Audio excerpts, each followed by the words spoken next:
Well, all right. That took me a second to figure out. Welcome. Welcome to another Friday night show.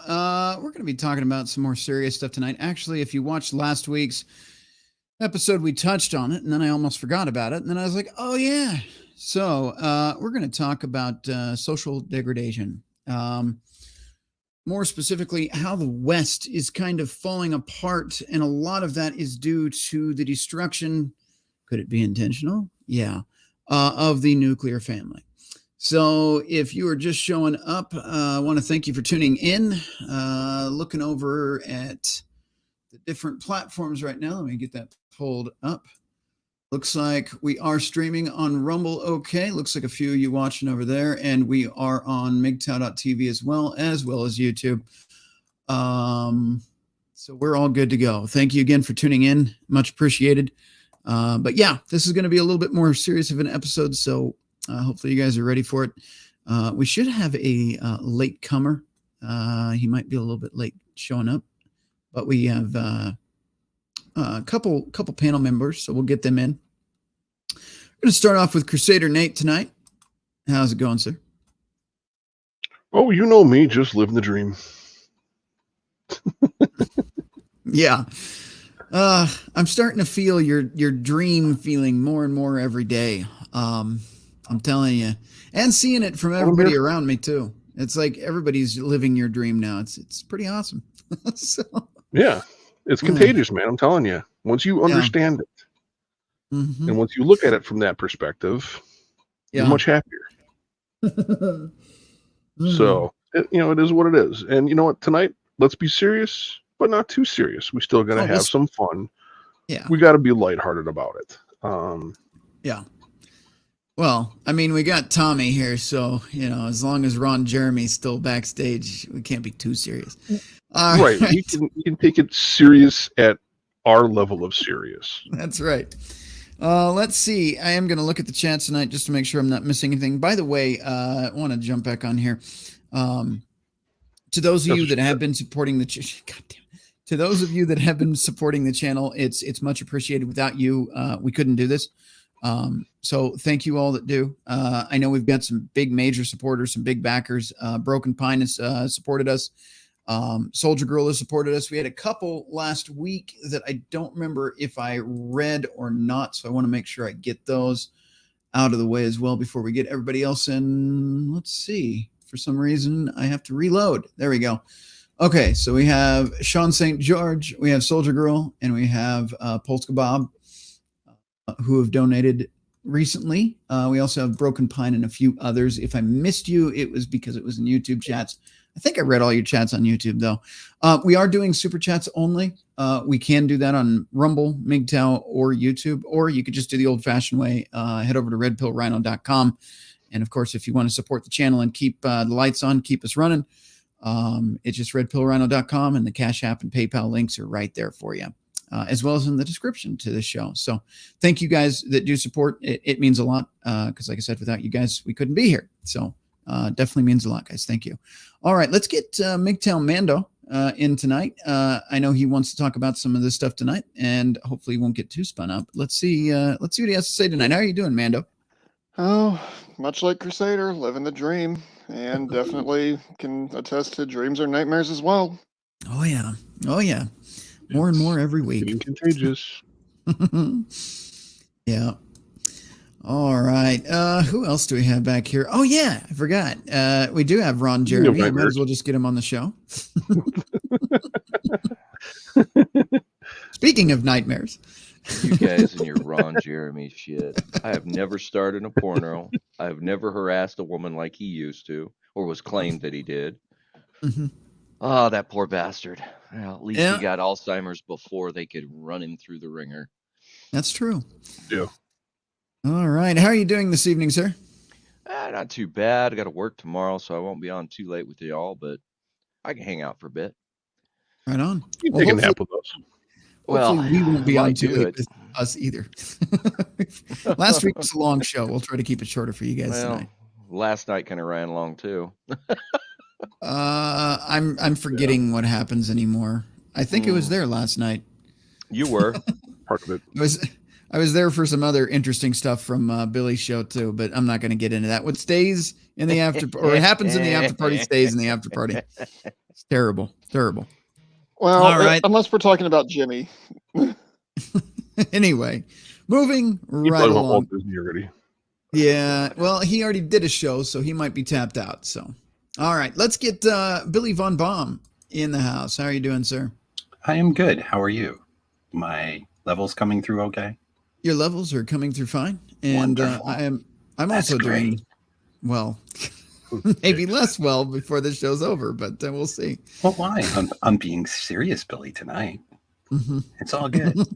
You hear that? Later. You hear his tone in a little tone he has in his voice there.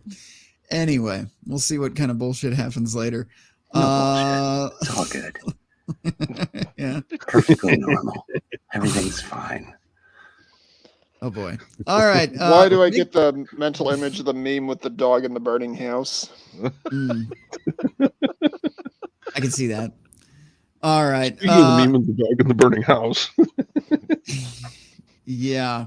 Let's go ahead and add MGTOW Outlaw to the show. How are you doing, sir? I am great, guys. How are you? Pretty good. In the dream. Pretty good. Yeah, man. Oh, and I did notice this. It's in the comments as well, so I might as well point this out. We got to find out what this is about. Ready to slap Jimmy into next week, LOL. Uh-oh. I already spoke about it in the pre-show, and unless he's here to defend himself, I'm not going to say any more. All right, we'll leave it at that. It is a mystery to be solved by the rest of you viewing. Might be a cage match next week. Well, hang on. I will give one hint. It has something to do with something he's mentioned on a couple of pop streams and a 5-year turnaround. Vigorously fapping? It took him 5 years. Home Shopping Network. As I said, he will have to be here to defend himself. Fair enough. All right, we're going to move right along. Right. I was going to say, we could just stick with he's been rubbing one out to the Home Shopping Network for the past 5 years. That is just sad. That is so sad. Or Food Probably Network, not wrong, though. Maybe. Oh, God. God Yeah, I'm damn. going to buy that jewelry. I'm going to buy it. I'm going to buy it real good. And you're full screen now. All right, let's go. You know what's under that? You know what's under that koozie, everybody, don't you? Budweiser. Bud Light. Yeah. I need a rainbow effect for you. Full screen. We could check the status of the cleanliness of the room there. If anything's changed, we could. Tommy's room is kind of like the rings on a tree. My shelves don't change much, but some of the shit changes. All right. Fair enough. You Finally, can gauge what year it is by what stuff moves around. Finally, we've got Sean St. George on the stream with us as well. How are you doing, sir? Hey, bro. Getting the laughs in between all the introductions, before we go back to living the dream. Yeah. That's right. Indeed. All right. Let's see.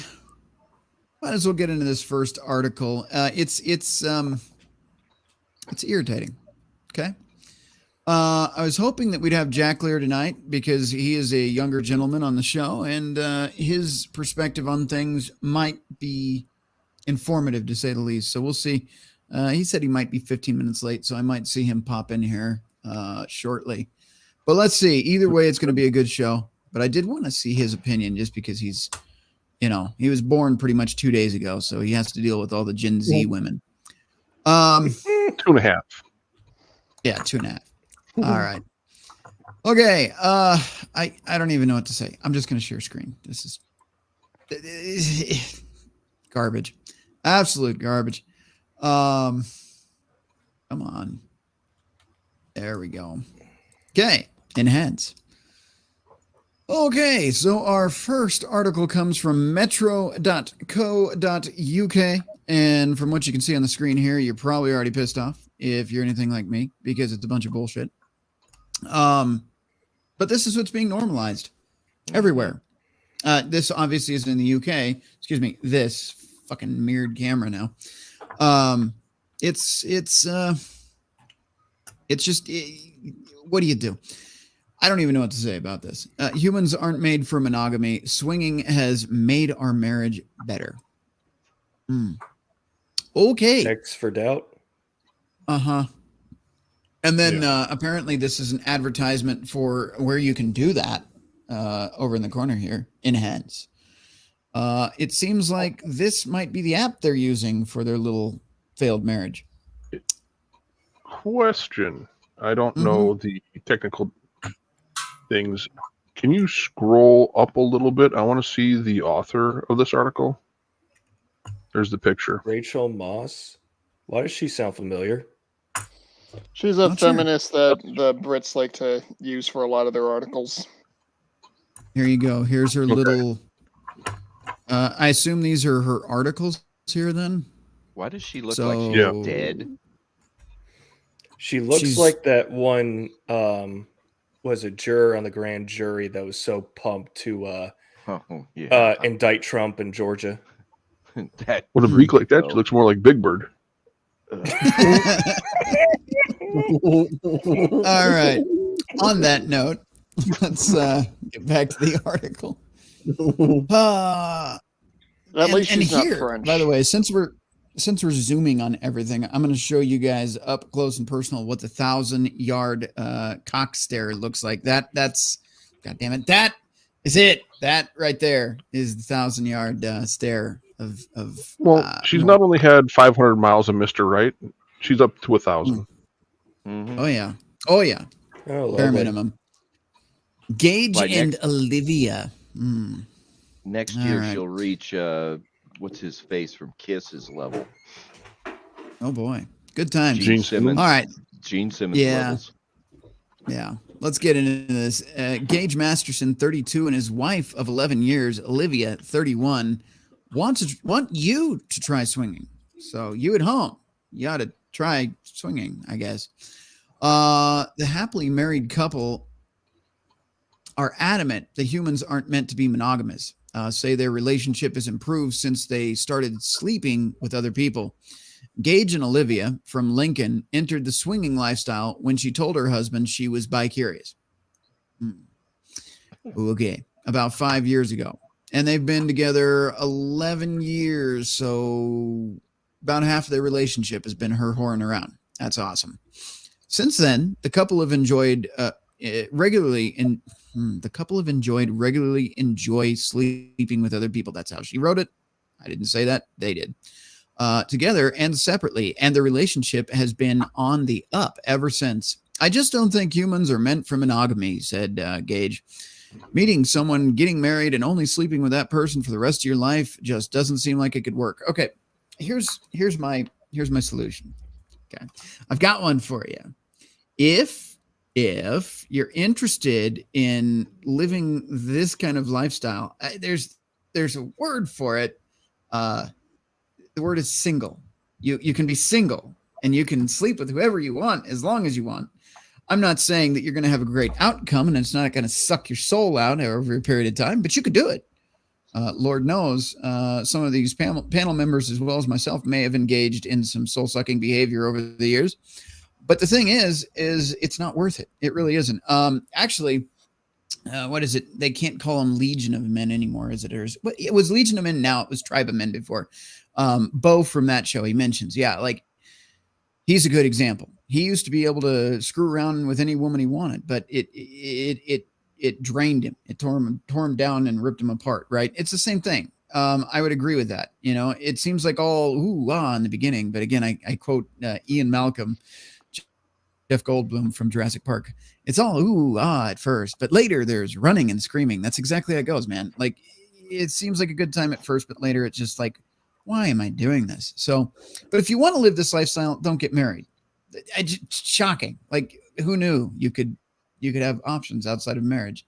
Anyway, we'll jump back into this really quick. While Olivia and I are definitely emotionally monogamous. Okay, I'm just going to stop there. Panel, emotionally monogamous. Your thoughts? Bullshit. Word what salad does that bullshit. even fucking mean? Yeah. Okay. What it sounds to me like is they want the stability of being in a marriage, but they want the excitement of being able to go screw around. Sorry about the language. And they both also want to be able to feel like, okay, we're going to go out to the club. If we can't find anyone, I still have something to unwrap when I get home. Yeah. Yeah, but what do I something know? you're gonna something you're gonna unwrap is like a Twinkie full of everybody else's cream filling. I just don't know if that sounds quite appetizing. Yeah, I'm thinking Arby's, guys. Oh, yeah, lots of fucking Arby's with the extra horsey sauce and cheese on it. Oh yeah, that's exactly what you're getting. I mean, look, all this does is create an imbalance for men going forward. This completely decreases any motivation man may have to get with a woman ever again if they normalize this. But for women, this increases their excitement to want to do this. So you've got a very real imbalance staring humanity in the face right here if this becomes normal. And we know it will, because you have a lot of dumbasses that get on social media that normalize this behavior, because you have whole products of generations that are being raised to think this way because they're seeing their peers do it and get away with it. Right. Right. That deserves a thug life right there. Too bad you don't have that clip. I do not have the thug life. Actually, that reminds me. Go ahead. No. What were you going to say, man? Oh, no, I did rip it from their previous live stream. I just haven't edited it down yet. Okay. Well, nice. we can always throw the thug life in over here at some point. There was something, if I can get my mail pulled up here, which should have been pulled up, but Jerry Conway sent me something we can add to the show, which is the Fox intro, but it's "No One Cares." It's actually pretty funny, so we're going to be using that, I'm sure, in the future. What does the Fox say? No one cares. Yeah, no one cares. It's pretty good though. It's actually got. I think it's got. I don't know if the Fox intro is copyrighted, so some people use flute music that sounds like it's out of tune over it. If you guys have seen it, but I haven't. It's the actual Fox music, so I don't know if I can use it or not. We'll see. Looks like Jackal got home late, so we'll see him probably soon. When you say flute music, do you mean real flute music, or do you mean a certain other kind of flute music? Asking for a friend. No. If somebody were to play, the recorders that you get in elementary school or whatever, and you're supposed to learn how to use. So those, just imagine those playing the Fox movie intro out of tune. That's what it sounds like. It's pretty funny. So, but we'll see. Jackal is actually opting out tonight, so I suppose we will not be hearing from him this evening. Darn it. All right. So getting back on topic, because I'm serious. Yeah. This is none of this stuff. None of this stuff is new, right? I mean, this stuff was going on pretty hardcore in the 70s, even though I was a little kid back then. I heard about it. When was that switch over made? And I believe it happened in the mid to late 60s, right? When the counterculture came to go against the norms of American culture, and it's been attacking the norms ever since, right? That whole thing that started 65, 66. What, the sexual revolution is what you're referring to. Right. Well, Billy, I think you're hitting the nail really close on the head there. A lot of it can be linked to around the same time as the release of the birth control pill, allowing people to have sexual relations with multiple people without any consequences. And that's the thing. And you had the sexual liberation movement in the mid to late 60s, which only ramped up in the 70s, 80s, and just every decade or so that it's gotten till now, it's just compound interest. It just keeps getting worse and worse and worse with every generation.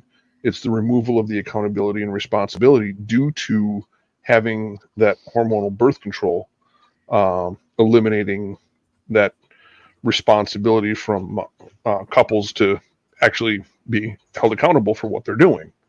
And all of it can be linked all the way back to that time frame. So you're definitely right. And it has only gotten worse. Now, what's happening in our society is there are certain young men that like this because, every notch in the bedpost, every notch in the belt, so to speak, they don't care. They're looking at a sling seed like an old bird feeder. Yeah. Good old popism. I'll call it out Yeah, exactly. I'll call it like I see it, because the guys that are just literally looking to do that, those are your lower quality men who never would have the opportunity to do that, which is why they're looking to literally stick it in any, for outlaw, looking to stick it in any moist hole they can. Well, let me ask you something. Because I want to interject on that point. If they're lower quality men, wouldn't they actually suffer the consequences of this? Because she's getting all the dick, but he, as a lower quality man, isn't going to be able to live the whole life very effectively, I wouldn't imagine. Well, with women running around, they're looking for the quote unquote bad boy. They're looking for any guy that's going to give them the tingles. I mean, how often do we see, hookup apps, one night stands? We watch this shit happen all the time. Look at the entire Ashley Madison debacle that's happened over the past decade. People catching cheaters, things going on like that, where you have the trope of the professional athlete that's, walking around sticking his peg D in any hole he can get. So you look at it, they're getting thrown at him too. Yeah, exactly.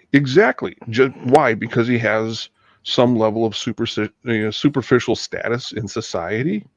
Look at what's happening with a lot of these guys like Tommy Lee or Vince Neil, Mick Mars, the guys from Motley Crue. Look at what's happening with all these musicians, these rappers, all these different guys. They do one thing fairly well to have gotten popular. So look at how many women throw themselves at this guy, because women look at these men thinking, oh, he garners attention, he's a celebrity, he's famous. If I can land this, if I can land X, Y, or Z, I'm going to be seen, as a higher level female, because she's been able to acquire the resources of that higher level male. Case in point, like Pop Stream earlier, Kevin Costner and his, the chick, he was like 51, 52 and married a chick that was 29. He landed a younger chick. She landed an older man. So that elevated her social status. It's the same thing. We're looking at the same coin, just opposite sides of it. And when you look at that and you see that happening, younger, we were all in our younger years. We were all, looking to, play with whatever new shiny toy with great curves we could find. But as we've aged, we've realized that that's not the right thing to do. But some of the younger guys that are going out and doing this Thursday, Friday, Saturday, Sunday nights, they're hopping on any and every hookup app they can find. Any port in a storm. That's what they're looking for. Yeah, and if they actually, literally, if they understood the value of their biological offspring, so to speak, they wouldn't be freely slinging it anywhere and everywhere they could. They don't understand the ramifications and the weight of what that is. And for the girls, they're seeing they're desirable, they're attractive, they're in their prime. They have their pick of the litter, so to speak. Right. But what they don't realize is, 40 to 80 is a long time. As we've all heard. And I can hear the music in the back of my head at the moment. But if you look at it, that's what these women, and we see it all the time. These young women that they're in their 20s, they're whoring around, sleeping around, doing whatever they want. But then when they hit their 30s, they're crying in their cars. They're doing whatever that they can't find a good man. Why? Because they've scored high, artificially inflated what they think are high-level men in society that really have nothing to offer them. Right. Yeah. Well, and I wanted to ask what built this whole thing. I wanted to ask all of you on the panel a question. If you've noticed this, maybe you have, maybe you haven't, but this is something I've heard. I've never worn a wedding ring. I've got a couple other fucking rings on the other hand, but no wedding ring. Nor will I ever put anything on this unless it's a ring that says go fuck yourself. Maybe. That's it. All right. But I've heard it said that there's nothing that attracts a woman to a man more than wearing a wedding ring. What are your thoughts, panel, about that? Because that might be something to be said, even if these guys are fucking, betas that got lucky to even get. Go ahead. Yeah, jump in. It's called pre-selection. It's just like why it's easier for you to get a loan once you've already gotten one and paid it off. Right. That sounds about right. Because, well, no, this is actually all right. On those very few times I've done dating apps, one of the things that they say as a hint is to have photographs where you're with at least one female. Yes. Or male, if that's what you're looking for. Because the idea is if you look like you've already been selected by one person, that'll make you more likely to be selected by other people. Pre-qualification for pre-selection. And you guys know me, I like to openly state the obvious and the blunt truth. People are lazy. People are stupid. So when they see that you've been pre-selected by somebody else, so if a woman sees a man wearing a wedding ring, she already knows that she can, what they call mate poach. She can try and lure you away, and she's going to see that someone else has already pre-selected you, vetting you, showing that you're a good guy. You're someone dependable, reliable, and you can fit that mold. So they will go after they will go to mate poach faster than they will go after somebody single. You know, can I lazy pre-selection? Can I interject? Having been one of I think the only guy on here has been married. I think it's a certain kind of woman who goes after a married guy. It's not every woman is into it. It's the whole forbidden fruit. And here's a funny thing. I am friends with my local priest, and he's had a woman try to get after him, sending him pictures and messages. I couldn't believe it when he was telling me. I'm like, oh my God. Yeah. But to me, when I was doing the app dating, if I saw a chick with a dude, I'd be like, that would be a turnoff for me. I don't know about you guys. I'd be like, well, what is that? Your dude who fucked you? You don't want to swipe. You don't want to compete. No, fuck that. Get the or fuck especially out of if it turns out to be her brother. Yeah. Well, doesn't matter. It's another dude. When men compete for the same woman, though, competition can be mild or extremely violent. Yep. Well, it's just like we've all seen the Star Trek episode. Let's go ahead really quick and get Jackal in here before he changes his mind. But I do want to talk to you tonight, Jackal. So welcome to the show. Good to see you here. Jackal the young fuck. All right. Here's something I've noticed. I'll just point this out from my observation. So, and this has something to do with, I think, your confidence level too. But when, let's say you go through a breakup and then you're kind of get down in the dumps and all that, women will avoid you like the plague. And then when you start getting your shit together, you start getting your hobbies, you start going out, and not giving a fuck. That's the trick. It's not going out to look for poon. It's going out and just not giving a fuck. That's when they start giving you attention again. But what I've noticed, at least in my personal life, which it's different for everybody, but for me, when I'm in a relationship, that's usually when some of them come out of the woodworks. But here's the thing. I know a lot of people. And not only one, when I'm in a relationship, I'm not entertaining that bullshit. But two, it's just what I find really interesting is like I said, I know a lot of people, and you'll find out you could have been Eskimo brothers with 5 other guys that you're friends with. It's like, God damn. Oh yeah. Oh yeah. These women that are chasing after the dudes that are already in relationships are also hopping from dude to dude to dude to dude. And then, it's totally an accident. I didn't mean to do that. I thought he was a nice guy. Bullshit. You knew what you were doing. These are very sexually promiscuous women, and they have no problem racking up a body count. And again, then they wonder why 40 to 80 is a long time. They're hitting their late 30s and they're still hopping from dick to dick.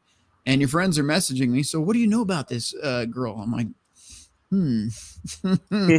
well, you probably got the same things I got from her, so good luck, but it's one of those things. Yeah, when you're in a relationship, then they want to hunt you down. It's like, no thanks. That's not going to end up happily ever after, especially if you're poaching. So if I look at a woman that wants to poach from another relationship, that's a woman that has no problem with that idea to begin with. So if she's okay with getting you to cheat or leave a relationship, then she's probably going to have no problem cheating or leaving you. Okay. Because her mind already says that's okay. I can steal from her nest and put it in mine. So if I get bored, I can go to some other nest and get my back blown out over there. I would just say fucking avoid those women at all costs. But there is something to be said. Once they know you're in a relationship, yeah, it's definitely a thing. Do you want to know? I just remembered something else on this. You're bringing it up. So sure. What chicks really like besides married dudes or whatnot? I'll tell you, if you guys want to get on apps and have chicks hunt you down, be a widow. Universally, widows, they fucking want widows. One of my really good friends is a widow. His wife died cancer, and he's still, in the whole wants to get remarried, have kids, all this.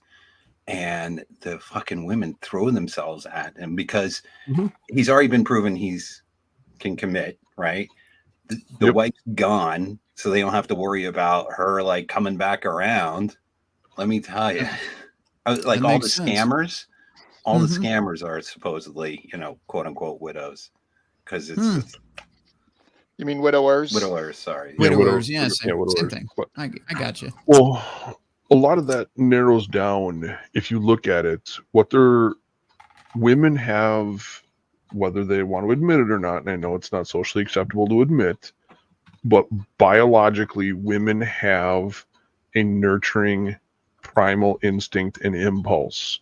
When they see that, they're going to look at that guy and they're going to want to fill and nurture and to care for him because they have that empathetic nature to them, that need and natural desire to want to nest, to create something and to nurture something, which is why if you look at it, if you look at the people, statistically speaking, the people that adopt pets from shelters or bring in strays, if you look at the dynamic of society, the people who more commonly do those things, it's women.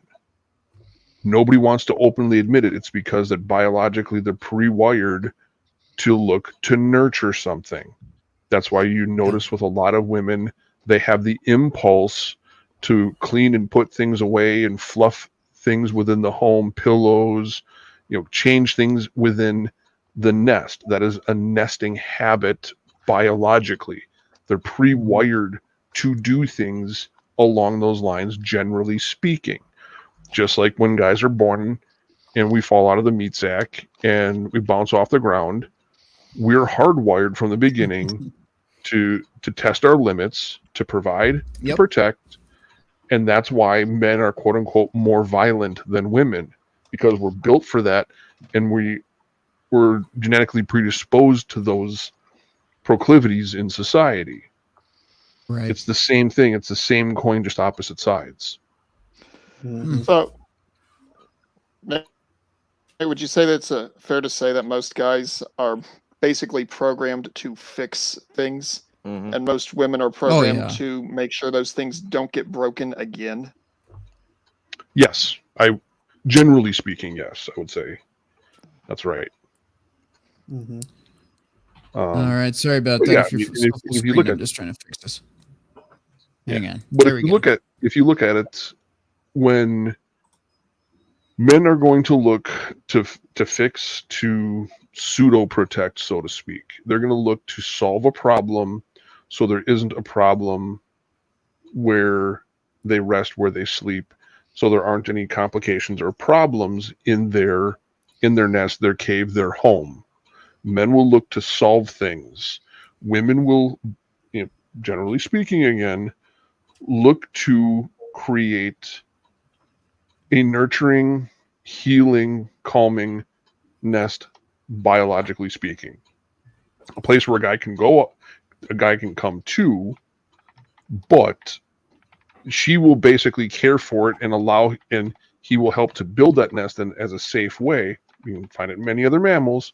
They'll build the nest to be a safe space where he can put his guard down and he can rest. Look at human civilizations over the past 10,000 years. You're going to see it, and you can see it in other mammals. It's the same thing. But people think we've evolved past that, and we haven't. Yeah, No. yeah. People of means built castles, enclosures. They secure their assets physically. So either in, let's just say, medieval castles, because the land was their asset, and the produce from that highly valuable, not only to their hierarchies who want to tax them out of it, but also bandits and things like that. It's never really changed. Just the technology and the evolution of warfare has changed. Gotcha. Well, all right. Yeah. Really quick one to jump in here, just to make sure I don't forget it here. I've got Broken Pine over on Rumble. He says, crusty pineapple. Gross. So that was for $5. Thank you, Broken Pine, for that imagery. Rhino Crusader, Rex. I'm gonna jump back. No. Moving back over to Crusader, though. Well, I don't want to hijack your stream, man. But you are the co-host, for fuck's sake. Yeah, I'm still trying to shake that title. Trust me, I've been trying. But yeah, if you look at Sean, you're right to a point. What we were seeing with the building, the castles. Thanks. Now it makes me feel better now. Better now. Yeah. There's Jesus. Yeah, I know. Tommy, it worries me too. People will always look for certain things, primally speaking. Guys, we don't need much. We could care less what the colors are on the walls. As long as we got shelter, we got shelter. But men and women were biologically engineered to work together.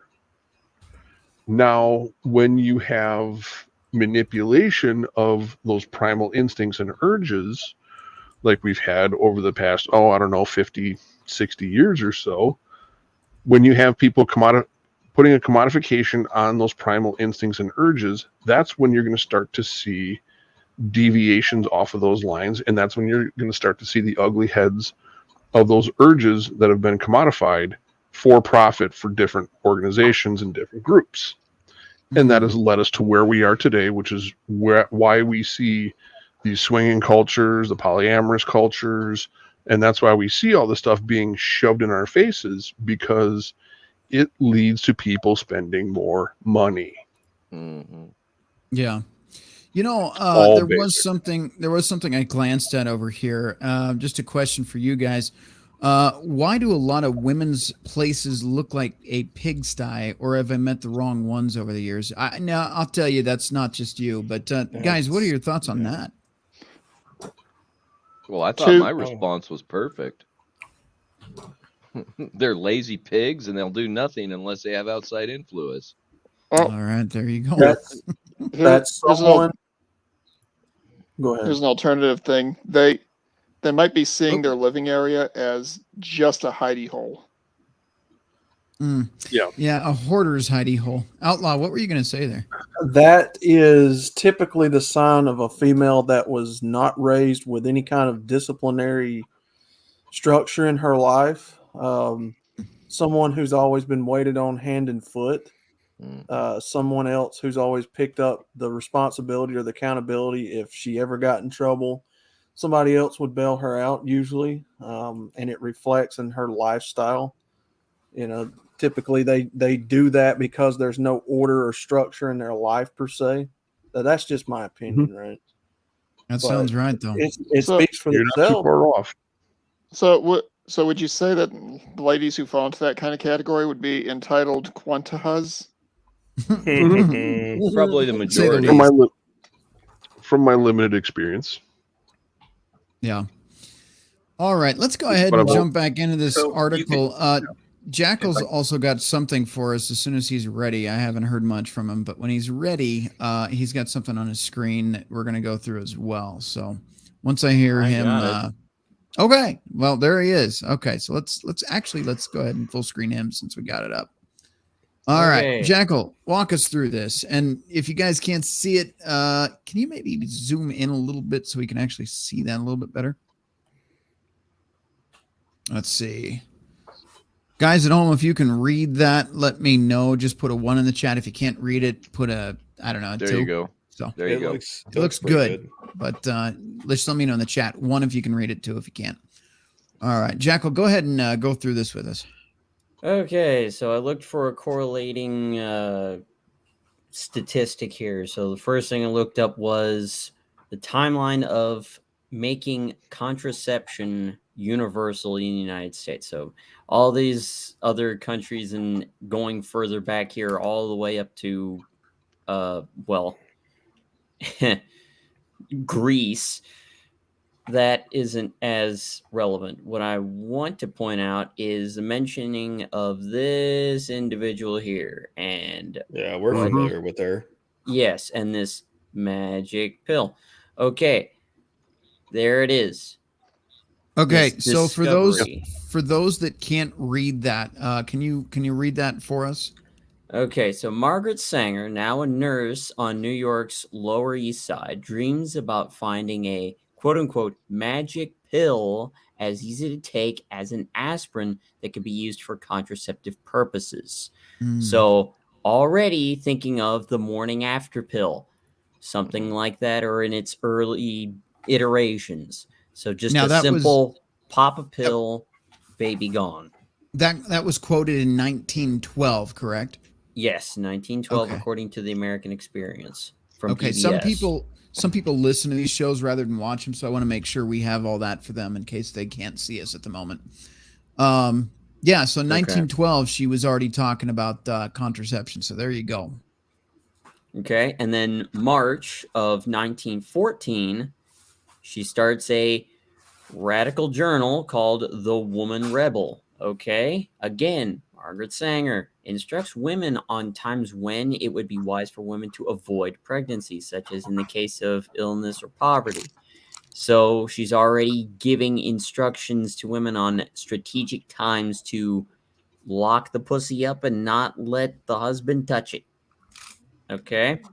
So, and as you go down here to the second portion of this, the New York City Postmaster. She was also a racist, from my understanding, but that's very much so. Yeah, we were gonna do. I tabled it because it aggravated the shit out of me. At one point, we're gonna jump back into that here in a second. But at one point, we were going to do, and I might still do, as soon as I wrap my head around it. I was going to do a history of feminism. For one, it was founded by eugenicists and racists, and also it was backed by big corporations that knew that it would be profitable for them to get women in the workplace and to pay men half the wages that they deserved. So this whole feminist thing was a lie from the start. It had nothing to do with women's rights. It was about controlling populations and kickbacks to big corporations. So feminism succeeded. Well, that's how the modern education system was created. One at a time. But yeah. Modern education system. Public education isn't much better either. Jackal, what were you going to say there, though? I was going to say, if you are going to do a stream on that or a series on that, should I just make presentations and like put together presentations with links and absolutely screenshots so we can put it all together? I'd love that. Yeah, please do. All right. So anybody in here that has relevant information on that, like links to websites with data, statistics on that shit, just put it in one of the channels there in the Gilded, and I'll start putting together something. Right. And if you were watching the show and you want to have a part in that, if you want to email me at redpillrhino@hotmail.com, if you have any information on the history of feminism, the founders, their history, their beliefs, racist or not, if you want to get the corporation stuff involved, anything you want to bring into it. I actually think this isn't the first time it's been discussed. I believe, I don't want to say Ben Shapiro, but somebody, Matt Walsh or somebody, did the history of feminism as well. Not quite with the perspective that I'm talking about, but some of those facts were relevant. But yeah, if you guys watching the show want to contribute, redpillrhino@hotmail.com. Any articles, books, sources that you have, we'll compile that and we'll probably do a 2-part, 3-part series or more on that to try to break that down for you guys, because that's a big fucking thing to tackle. And quite frankly, it's frustrating because everyone fell for that dumbass trap. So let's get back into what Jackal was discussing here with this. One quick second, Rhino. Yeah. The way you were selling that just now, it sounds like you almost sound like one of those old '80s Crime Stoppers commercials. If you've got any information on X, call your local police department, and we might be able to get you a reward for information that leads to a conviction. Yes, you can remain anonymous. You can remain anonymous. Yes. Robert Stack. Wasn't that Robert Stack from the Unsolved Mysteries? Yeah, he used to do that all the If you have time. any information on any of these stories, we are encouraging you to call your local police department. Your story could help lead to an arrest. Yes, your story may help lead to the end of feminism. So there you go. Well, that was also Unsolved Mysteries. I'm sorry, I didn't mean to derail that, but I just had to get that out there while my brain still had it locked in. All right, and before we put Jackal back on full screen here, I do want to mention, if you haven't already, and what the hell's with my mic? It's so touchy, just touchy. You can hear it every time I barely bump it. It sounds like thunder. It's suspended from the ceiling or something, so I don't touch it anymore. There is a wow. She was into some kinky shit. Give me her number. Anyway, God damn it. Anyway, there is a show prior to ours. So if you haven't seen it, go check out redonkulous.com. They're on Odyssey, Mig.TV, Rumble, Twitch, Odyssey, if I didn't already say that already, YouTube. I missed probably a dozen because they're everywhere. Everywhere, as Billy might say. But they did have a live from the lair prior to us. So if you haven't seen it already after our show, go back and check that out. Jimmy is still hosting an after party for the guys over there. We will have an after party tonight. I'll post links towards the end of the show if you want to join. Slots are limited. I was waiting for that's what she said. But anyway. That's what she said. Nobody did it that time. When I want it, it doesn't happen. It's just every other fucking time, assholes. All right, back. That's what she said. No, I don't think that's what. Well, what the fuck? What the subject we're talking about? That's exactly what she said. Okay. Yep. Okay. So moving on to the next part here. So moving past this bullshittery as the small steps take place, but of course we're also going to move past the part where women go on strike with this we want equal pay and the suffrage movement and all the nonsense. Let's stop in the 40s real quick. Okay, so in the 40s they're starting to want to put that kind of education in schools now. So they're starting to teach it now, as in they're moving to make it universal. Okay, the birth for control. those, once again, for those of us that are not watching but listening, what does that say there, sir? While teaching at Harvard Medical School, Dr. John Rock engages in unheard of and subversive activities, covertly breaking Massachusetts law by teaching medical school students about birth control. Sounds a lot like the GE agenda that's going on in schools right now. Yeah. Mm-hmm. Well, in his name was Rock. I guess not to be mistaken with The Rock. No, no, different one. That was the most dad joke thing of the night. Back to you, You're welcome. Okay, so you're having individuals actually going as far as breaking law to push this supposed move forward to make it universal or just socially accepted for people to use. This is probably geared more towards the young folks, of course, because they're the ones that are probably fucking the most, to use contraceptives. Okay, so let's skip along. Yes, in the 50s, you had an even bigger push for the more women's rights stuff, which closes the gap, if you would even be able to call it that. Okay, so now we're going to go to here. So January, February of 1951, Margaret Sanger, now 72 years old, the old fuck, makes one last ditch effort to bitch. Well, no, bitches are actually useful. Female breeding dogs are useful. Yeah, she you're is right. not. Okay, so now 72 Fucking years cunt. old. Yeah, cunt. All right. Makes one last ditch effort to find someone to invent her magic pill. At a dinner party in New York City, she is introduced to Gregory Pincus. Gonna have to look him up because I'm sure that he's probably got some fingers in things that probably shouldn't be there. One of the Pincus. Anyway. Doing the Stinkus. Hang on. Can I ask a quick question here? Was it a last ditch effort or a last bitch effort? Good question. It might be a last ditch effort. That is a good question. Questions that need to be answered. Anyways, and implores him to take up her quest. To her surprise, he tells her that it might be possible with hormones. Okay, and what are they doing now? Hormone treatments to turn I just don't pay them, and they moan a lot.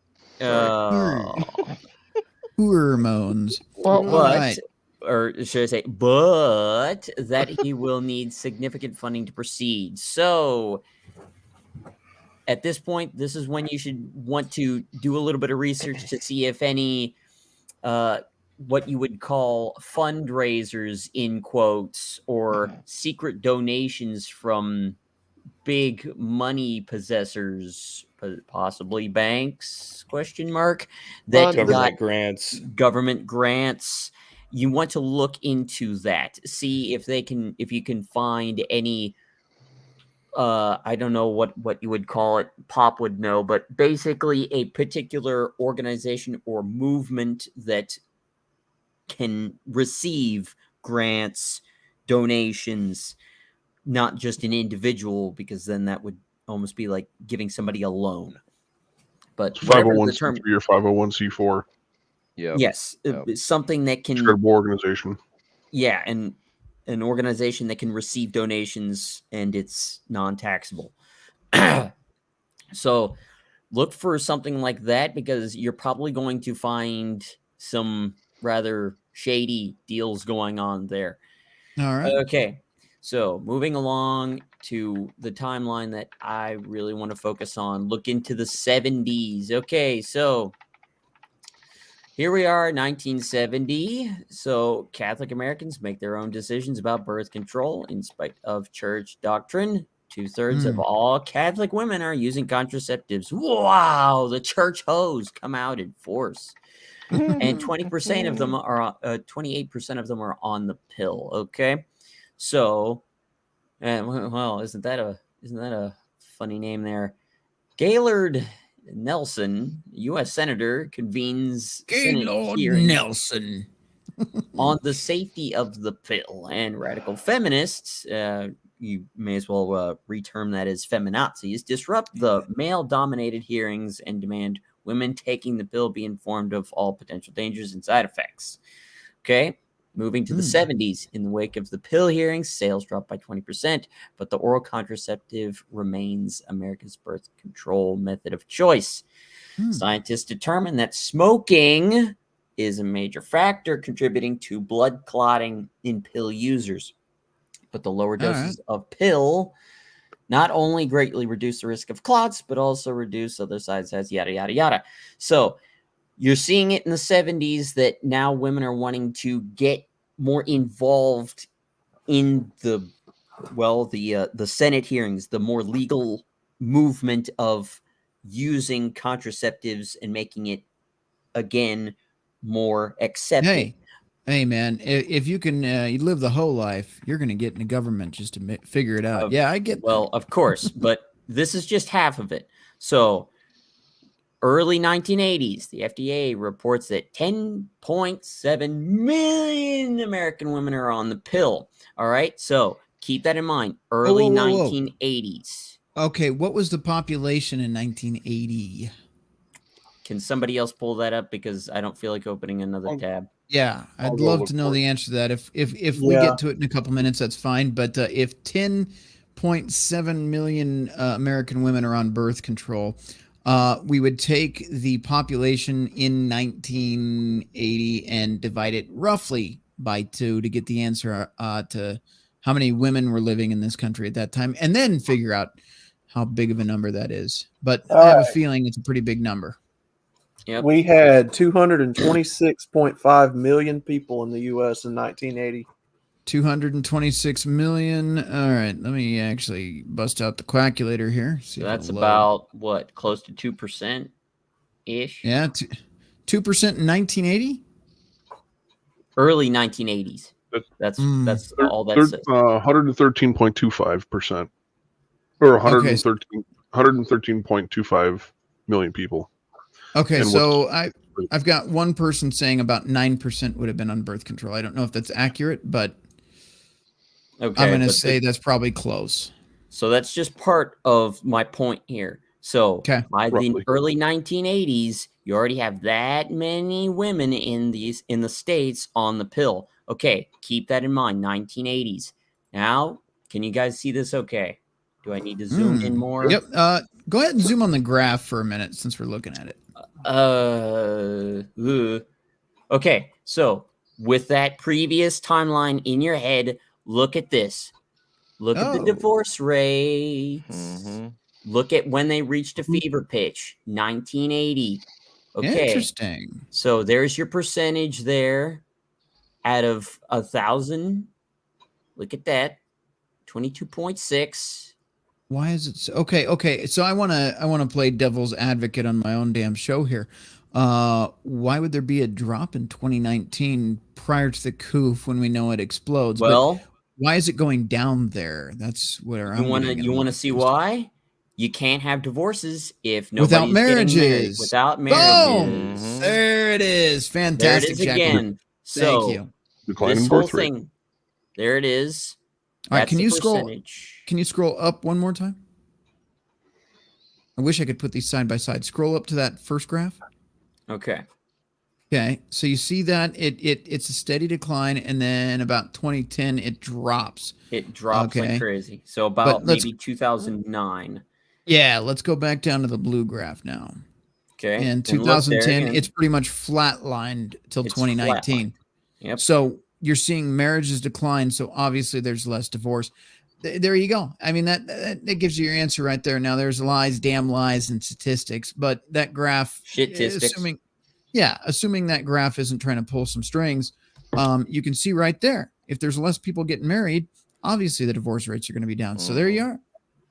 Yeah. More women are choosing to share men and whole life it up and have a body count over fucking, let's just say over 30 at this point. I mean, that's low. I'm putting the bar really low. Some women are in the triple digits, but women are sharing men to the point where they've got a body count over 30 before they hit 30. And that's fucking pathetic. No. They've already broken their ability to pair bond. They're leaving high school with body counts. Almost 30. But here's the thing, and we're going to pull that. Jackal, thank you for bringing this up. Actually, this made the show like 1,000 times better. So thank you. And I have another site with a little bit more statistics. We're going to do that. But what you see, you've got these women. We don't even have the single mother statistics in here. I'd love to see where that spike goes up. But here's the thing. A lot of these women are more comfortable sleeping around, staying single, focusing on their career, living the feminist lie. Your career is the most important thing. A matter of fact, that's just a human lie, that your career is the most important thing. But that's a totally different topic. But women bought that lie, and they put off marriage. They put off children. They put off settling down, starting a family, and having one, if not arguably the best thing a woman can do, which is create children. I can't do that unless, Jimmy's artificially inseminated uterus or artificially installed. I don't fucking know. Apparently you can put a uterus in a man now. It's a thing. They're trying to. They haven't successfully done it yet. Also, you can grow kidneys in pigs. Stay tuned. Next week we'll be talking about that. But you can grow human pig kidneys, something like that. I don't fucking know. But no, you get to the point where these women were told like college is better and career is better. And most of these women fucking hate it. You see these TikToks now. By the way, TikTok has exploded into a dumpster fire. That NPC shit that we were talking about a couple weeks ago. When wasn't it a dumpster fire? No. See, listen. I'm going to be honest with you. My algorithm, unlike Billy's, who's been very quiet tonight, but Billy has a very interesting algorithm of hookers, and mine is more like political driven. The blow? And political and economy and all of that, right? So I get a lot of information, but lately, all it's been is these NPC ooh girls that do this. Too spicy. Yeah. Shut the fuck up. Quit. Oh, I'm so sick of it. Like, I'm trying to find out what's going on in the country, and I get these fucking girls that got like, I'm not amused. I'm not attracted. I don't get a boner over it. As a matter of fact, when I see it, I instantly think we're fucked. We are just so fucked. This is what feminism got us to where girls are bouncing around like fucking characters on Skyrim. Really tacky characters on Skyrim, no less, to try to make a buck because the nuclear family no longer exists for them and they chose hoe life. I mean, fuck them. I don't feel sorry for them, but I look at them and I look at the state of the country and I look back at them and I go, that's what it's doing to people. People are thinking that is normal behavior now, where you scroll through fucking TikTok to find the news and you see a bunch of fucking thoughts. Oh yeah, donate to me. Oh Jesus, I can't fucking take it. Where were we? I just got spun up. Well, there was a point that you made. Mission accomplished. Don't pull up the screen yet. I'm not done. One at a time. Mission accomplished. What was the point? No. Well, yeah. Okay. Let's reel it back in a little bit. What we went through there in that minor little tangent we went on is we looked at how there has been some kind of a in-group preference individual that has been making decisions, provoking and trying to pressure other women into not having children. What that has done is that shows women not having children decreasing birth rate. If you look at said individual, they pretty much for most of their professional career have been advocating for removing these socially undesirable individuals. So they never truly changed. They were just put into a more powerful position in a place to influence others and had greater influence than they could ever have imagined to redirect society in the way that they see fit, much like a tyrant. So, and if what's happened, if you look at that and then you look at the aspect of what has provoked the influx of feminism within Western society, this has shown women that they need to live to work, much like men used to do 100 and 200 years ago. Now with Gen X, men being kind of the business leaders, so to speak, or the working leaders, because most boomers are out of the workforce. Gen X is the first generation where they look at, I work to live. I don't live to work. And what you're seeing now is the younger women are living to work. They're basically consuming as much as they can of anything that they can, and they're tying their personal identity to what they do for a living, which men used to do.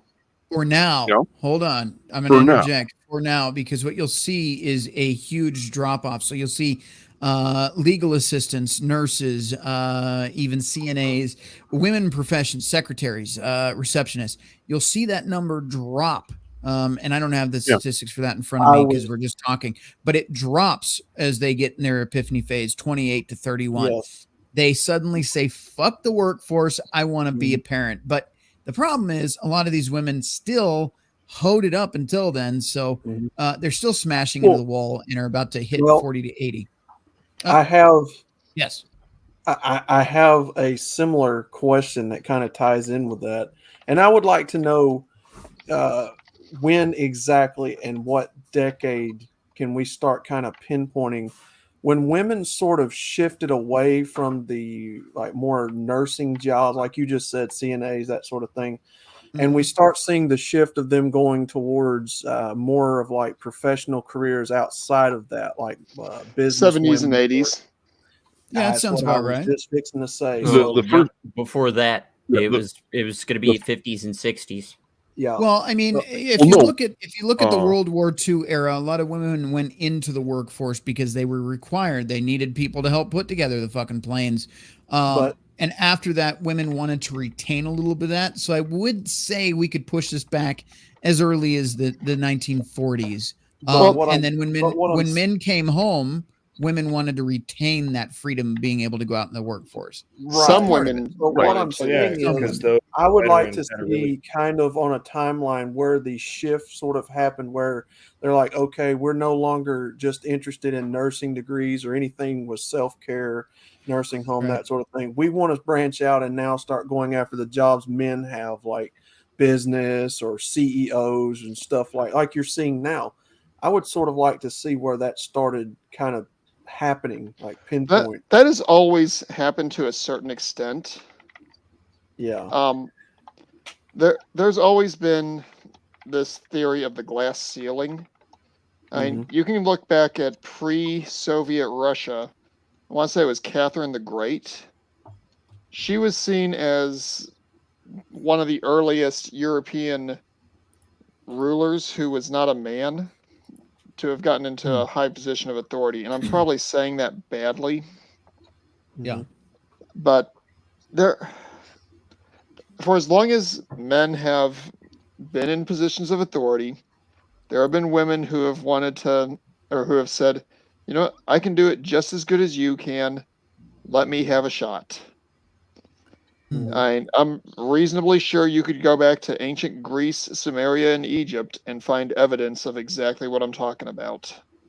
Yeah. Yeah. Well, and if I can just Billy, go ahead. Yeah, if I can just interrupt. It's not so much when did it start, it's what's happening now. I can tell you, being in the corporate world, they are pushing so hard for the diversity, equity, and inclusion thing. Oh yeah, look at Best Buy. They are moving women into higher positions more frequently than I've ever seen in my entire working career. Can we just add to that, without merit? That's one of the biggest problems. Or I should say, let me slightly rephrase it. When did we start seeing it as they're going after more of that than they would be nursing or CNAs or the late 70s, early 80s? If you go back and you look at what the society was like, roughly 76 to 82, even going back and looking at older movies made within that time frame with the new kind of manospheric mindset, and you go back and you look at the way the movies were written and the movies were done and the points of a lot of these movies, that makes sense. They focus heavily on that, and that was the stuff that was provoking the very first round of Gen X, the young girls getting out of high school. What? I'll tell you what. No, you're onto something. As much as I love the fucking movie, you can even look at that as an example, because that came out around that period of time. We all look at Ripley in Alien. She's a fucking amazing character, but that is a girl boss. That is one of the original girl bosses of cinematography, and that's an example of that around that time. Yeah.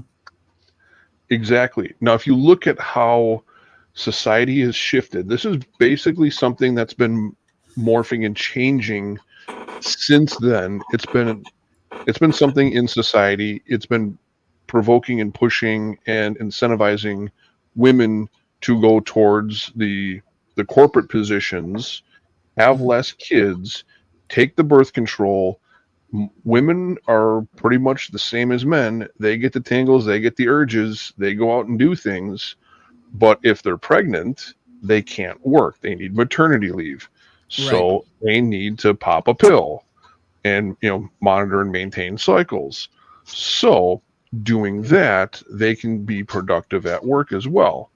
So what was this is all occurring in the early 80s, You see the female executives for advertising agencies, for other industries. You see women going more into some into STEM fields, some into law, some into politics and things like that. You're seeing women move themselves into these positions, more solid and stable careers, and not having children as adamantly as they were before, and the increased dependency on the pill, which has removed the accountability for going out and chasing the tingles, so to speak, which has now been mutated and altered and bastardized to now pushing these younger women to go out and hop on the pogo stick of whenever they get the urge to chase the tingles, which has added and built to the current polyamorous societal changes we are seeing now being pushed. It all works together and wraps into one. Now, here's something I've noticed. Then we'll jump to Mando really quick, and then we got to get on with Jackal's timeline because I want to get through that before we get back in the article. I know we've done over an hour show and only covered one article, but the discussion is phenomenal.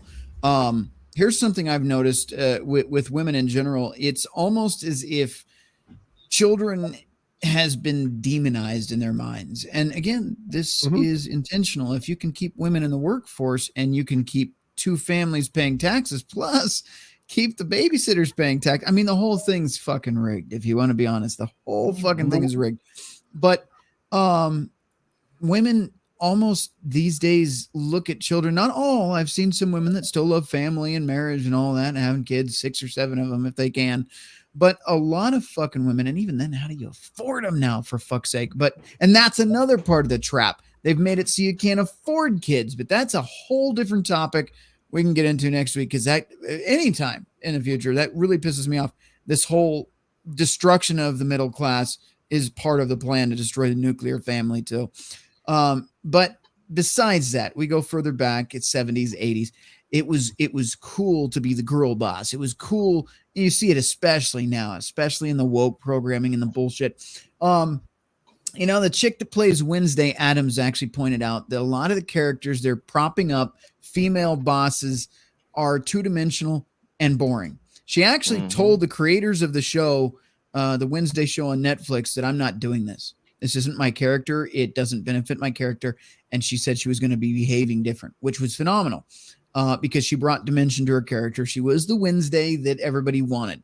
All right. Was there some woke shit in the show? Yeah. Did I watch it? Yeah. Fuck yeah. I'd watch it again. I'd watch it like 3 more times. It was good. I liked it. I grew up on the Addams Family, black and white, the movies, all that shit. So I liked the Addams Family. And she was Wednesday. She was great at it. But they wanted to give her some girl boss feminist shit. My point here is a lot of these female characters, you look at like Rey, for example, in Star Wars. She's two-dimensional. She didn't do anything wrong. She never does anything wrong. She never has any faults, no problems. Everything is just the world that happens around her that inconveniences her. God, I could think of any Marvel character that's a woman. Same thing. They're perfect. The only thing that interferes with them is a man fucking something up. Anything Disney property does that. A lot of properties are doing that. But here's the thing. Again, it's telling women, go out there and be Wonder Woman. Go out there and be, Miss Marvel or whatever the fuck. I've given up on that fucking shit. After Tony Stark was gone, that was when it died. All right. Let's be honest. That's when Disney went woke right there. That was it.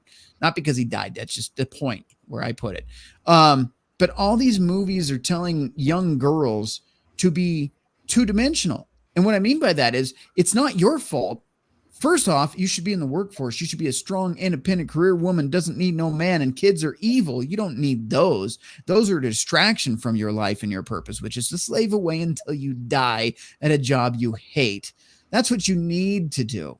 That's what this propaganda is promoting to women. And women, I'm not saying that women are stupid, but I'm saying that they're very vulnerable and gullible, and they're eating it up because they were told that they were victims their whole life. Bullshit. And that the only way to be successful in a girl boss is to be a slave to a man that hates you instead of being around a man that loves you and supports you. Wow, you women are sure doing great, aren't you? You sold your soul to a boss that doesn't give a fuck about you instead of a husband that loves you. Okay. Now, I was just going to say, take that thought process and understand that they are being lied to and told to do this to enrich other people's pockets. Oh yeah. Mm-hmm. Oh yeah. They are being used, guys. That should be Absolutely. obvious to anybody listening to this or on this panel. And it ain't just them.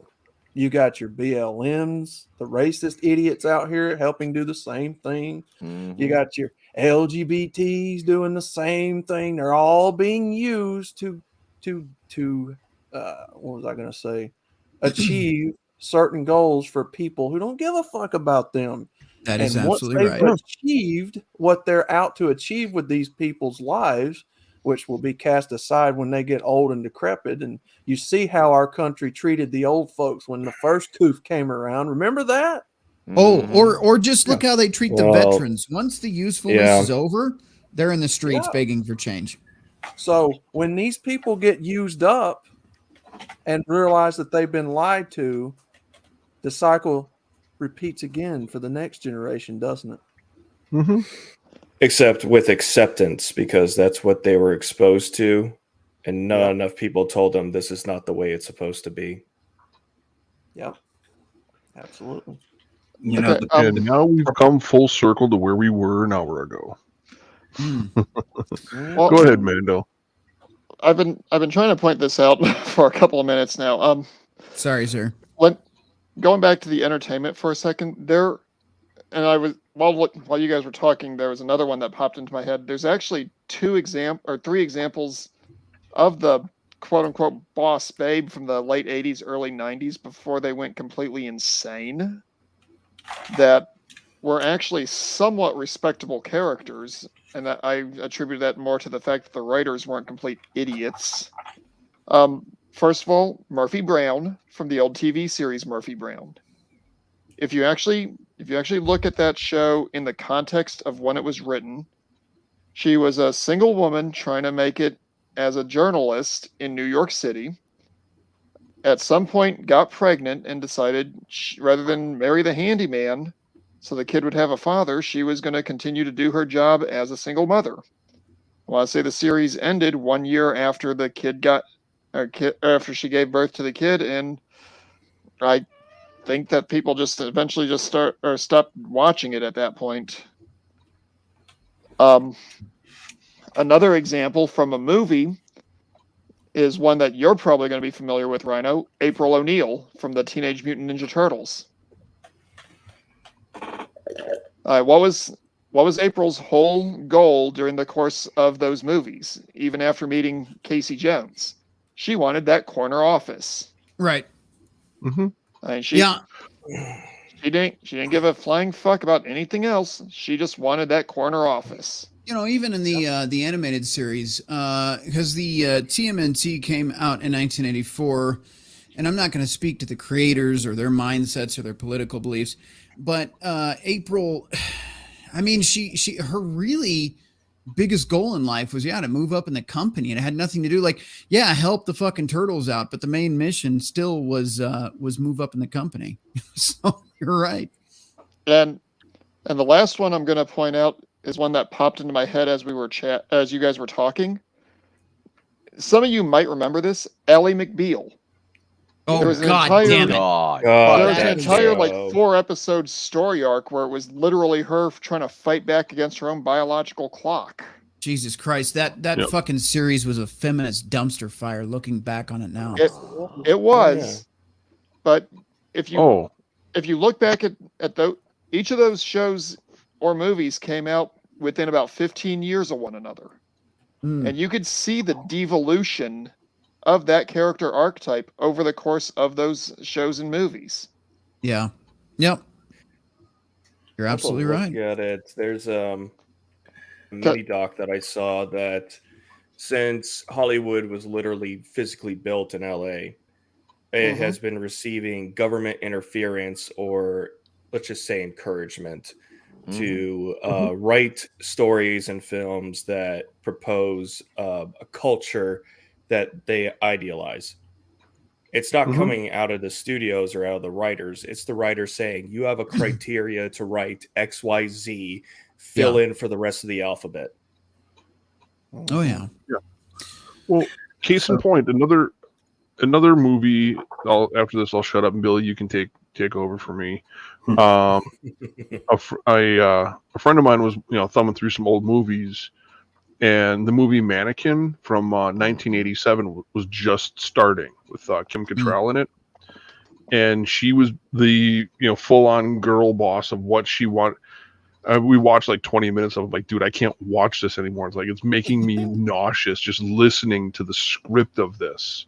Yeah. But this stuff was embedded in movies that so many people were seeing, and this kind of hit me like a ton of bricks watching it. I've gone back and looked at old movies, and this stuff is literally just littered through everything. And Sean, you're right.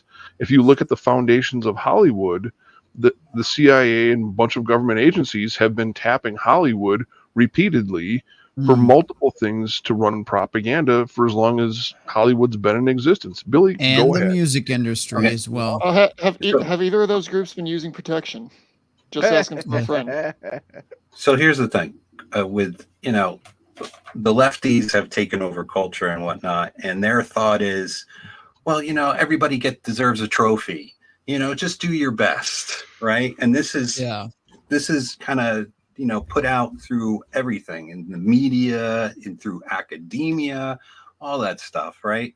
So when you tell everybody that they're the boss of everything, right? Then you get these people with these exploded egos who aren't necessarily qualified to do things that they get put into doing, right? And the problem with that is then it has real world consequences for the rest of society.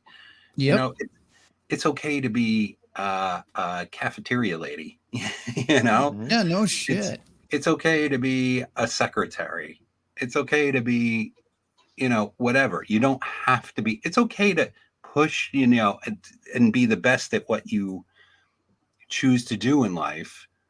But the problem is that the way they push these people is into these overachieving type situations that they can't achieve. To be fair, though, Billy, they do this to men too. Not everybody can be the fucking successful lawyer. Sometimes you got to be a fucking truck driver if that's what you're good at, man. Yeah. Well, notice I didn't say just no. I said people. I know. Yeah. So wise man.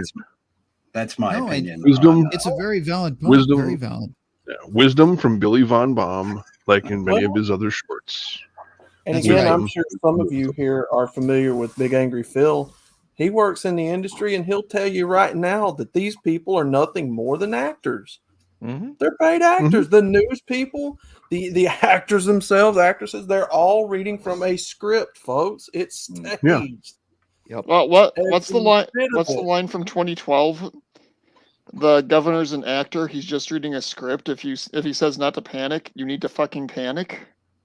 Yeah. Well, there's that video where they took all the different news casts and all the different states and all the different markets, and they're all the same, reading the same fucking thing. Yep.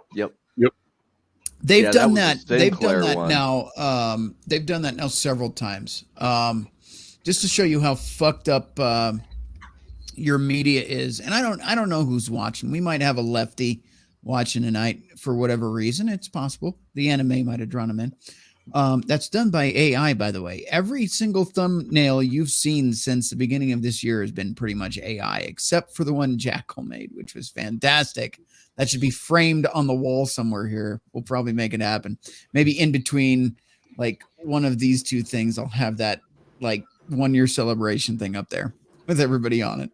The Bronto called it your Mona Lisa. That's kind of that weird. Was beautiful. That, like, seriously, I want that, like, laser etched or something, or printed on aluminum, like, a really nice frame. That was a good picture. Over there in Toys R Us land. That's fucking right. Right. Just see. Look. I got to point the wrong way. I got the neon sign finally. So, yeah. How much does that run you? I don't want to talk about it, but it's $100 at least. He's got his Yes. passions. His passions might be that of a 10-year-old, but it's passion. You know what? Right. You know what? This is for Right. you. Well, actually, right. Reminds me, I need. Which one are you talking? There's too many. Crusader, what were you saying? I was just going to say, there's companies where they will actually take computer artwork and print it on glass, and then what you can do is put an LED light strip in the back of it in a frame, make a shadow box of it, and have it be something that can be lit up, so it'll show up better in the darker background. Yeah, it'll look like a hologram. That 1 year anniversary picture we did. If you can send me that link and Gilded or something in a message, like we need to put that up on the wall for sure. Have you tried Displate? Because I think they do custom jobs like that. Yeah, I'll have to check into that. Displate. Okay. Anyway, that would actually be the person making it's going to be like, what the fuck is this? We're going off. We're going way off in the weeds, but you know what the thing is right now? That would actually be a good piece of merch for you to put up on your store too. Oh, yeah. If you guys want to do that, let me see what I can do. But if you guys want your own 1 year anniversary with all of these fucktards on it, including myself and the Bronto squirrel and the catfish, which is very important. You can't do anything on this show without the catfish. He's like our main sponsor of the show. But let's get back into Jackal. But if you want to do something with the 1 year anniversary, t-shirts, we could do t-shirts. I could sell t-shirts with that logo on it. Well, the whole picture with the Bronto squirrel and everything, with the strippers in the back. We can make that happen. You're sounding like the guy in the parking lot after the concert. Hey, I got t-shirts over here. Come on. I got fucking t-shirts here. You want a fucking t-shirt? I give it to you for $15. It's normally yoga pants. It's normally $30. I'll give it to you for $15. I got yoga pants too. We could put that on your fucking ass. It'll look beautiful. We could put the Bronto squirrel right in the crack. The Bronto squirrel coming right out of the crack. You'll love it. Okay, Mr. Trump, you need to get back to Jackal. All right, we're going back to Jackal. Don't let me waffle. Fucking Christ. All right. Jackal, let's put this. I'm not Jimmy. Come on now. Jimmy. Okay. Jimmy in the chat. Shut up and take my money. Futurama reference. I like it. I miss that show. Anyways, so with this in your mind now, think of all of the financial encouragements for making this kind of fucking new market that just popped up. So I did a little digging on that. Zoom it in. Okay, so the global contraceptives market was valued at, in US dollars, I'll just round it up, $5 billion in Holy 2019. Shit. Hi, Lake billions with a B. So think about all of the I'm trying to think of the word, but I can't fucking think of it. Basically, like they got everything we've sent to Ukraine in the last 2 years. So think of it, incentive. All of the incentive for making contraceptives, and I guarantee you that the group of people, because this isn't just randomly put together and they don't know of each other. You know that they're all in contact with each other. It's like a gigantic monopoly that spans from education to pharmaceuticals to government. They're all in it together, and they sat down and they said, okay, so we're going to push a form of neo-Marxism called feminism. We're going to subtly sprinkle that into their minds through the education system. Okay. And then we're going to have agitators in the workforce that are going to want to push for women to become part of the workforce, get them out of the homes and make them more like men. So they're going to want to go out and smoke pole more. Okay. In order to make money off of that instead of just paying everybody half the wages, because now we've doubled the workforce. Basically, we're going to capitalize on that now, because now we can make more money off of half of those. Well, technically more than half, because they're contraceptives for men as well, but we'll make money off of both of them double time. So while we're paying them shekels, we're still making money off of them, because they come right back to our buddies down in the pharmaceutical sector and buy contraceptives so they can fuck all day, fuck all night, and we make money off of it. So, My God, $22.5 billion just in 2019. Now, I'm going to unfortunately, interject for a second because I want to bring something up. I know, fucking interrupting you where you get your steam engine running. You know what the other problem with this contraceptive shit is? So a woman takes a pill, gets absorbed into her body. Some of it doesn't. And some of it gets pissed out. Okay, no fucking big deal. But then it gets into the water system and it doesn't get treated. It can't be removed from the treatment plants at the water plant, right? And it gets back into the water supply. So that means you now watching the show are drinking estrogen, assuming you're not drinking 1 or 2 or 3 bottled water companies that don't, get their water from sources that would have local tap water. Most bottled water is not good for you. It's simply tap water that's bottled and called, purified. The problem is when you put estrogen into the water supply, you are lowering the testosterone in men. Okay. You're going to see, and we do see it's not just red dye, whatever number it is. It's not just the carbs. It's not just the sugars. When you're pumping estrogen into men, you're going to see weight gain. You're going to see fatigue. You're going to see a bunch of side effects, mood swings. You're going to see a bunch of shit that doesn't belong in men because they're being pumped full of hormones that don't belong in them. Now, that same thing can be applied back to women. If they're taking in excess estrogen that they don't need on top of their birth control pill because they're drinking the water, again, there's only like 2 or 3 water bottle companies that aren't using that kind of source. Good luck. I don't know the names. I'd have to look that up again. You're creating a whole society that's fucked up on hormones now. So not only did the contraceptives fuck with the women, but now it's fucking with the men. And you look at, like, everybody's come up with this bullshit. Like, oh, it's the fucking plastics. And I'm not going to lie.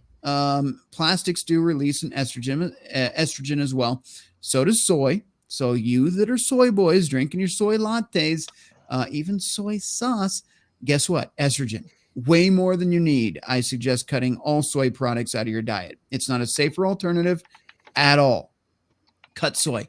But when you're fucking an entire society up with hormones in their water, not to mention all the other shit they put in their fluoride and everything else, but just the hormones, okay? You're essentially fucking castrating a generation, several generations of men, all right? What is it? A healthy 20-something-year-old man, his testosterone levels are currently that of an 80-year-old in the 1950s. Does that alarm you at all? Because it fucking should. At some point, it's not just going to be the incels, the guys who involuntarily are celibate because women don't approach them because they're too busy fucking the top 20%, like the articles we're going to get back into. But also the fact that they may be sterile because all the hormones are pumping into the system. And again, it's through the birth control. Women are pissing this out on the daily. And I know it sounds gross, but it doesn't get cycled out when you put it to the treatment plants. Hey. So you're ingesting this shit. It's fucking everybody up. I don't think hormones can get filtered through either. It can't. Filters because it's so small. Rhino?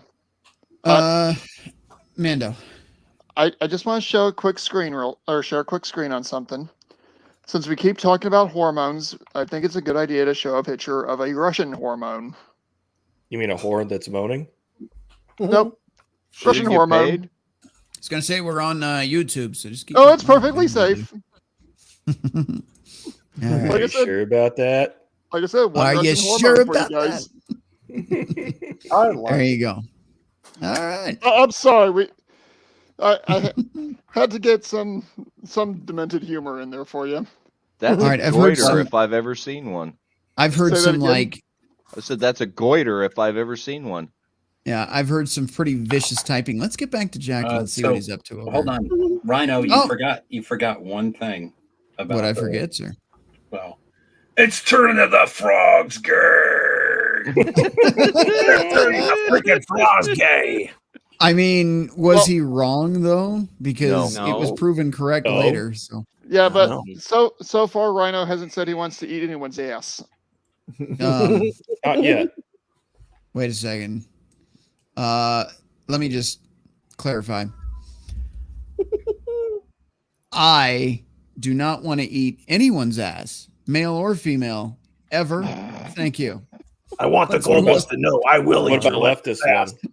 I will not That's the eat promise. any leftist ass. Okay, Especially not leftists. no, it's By not the way- You'll tasty. get the monkeypox. It's very heavy in soy. And That's how you monkey get Yeah. plague. That's how you get the bubonic plague. Look, look, Rhino, do we've you know got- how easily that could be cut up? Listen, once again, this is for Wow. you. Just for you, Billy. What? Okay. I was just telling you that, things know- might happen.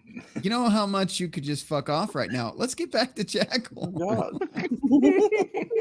Okay, so so you've got a bit of a timeline. This is more of what I was looking for. So you can see the steady incline here. It's ever so slight, but you can Enhance. see. Hold on, enhance. Oh, too much enhance. Ah! Too much enhance. Okay, so you can see as it progresses that it's steadily being used more and more, and they're projecting that, well, by 2027 they're looking at hold on, let me see if I can find it somewhere. Well, actually, look at this. Unenhance. You got to unenhance. There you go. Unenhance this. Okay, so Jesus. well, actually, they got actually a little bit of data here. So, You got to enhance again. damn it, I don't have the zoom in screen like you do, Mister Fucking Lenovo. I'm all just in one. enjoying the enhance and unenhance. Control. Oh, there you go. There's your Control. enhance and enhance. Hey, control, mouse, scroll. That's for those what of I'm you doing. at home, All for right. those of you at home, remember what he just said: control and something about playing with your mouse.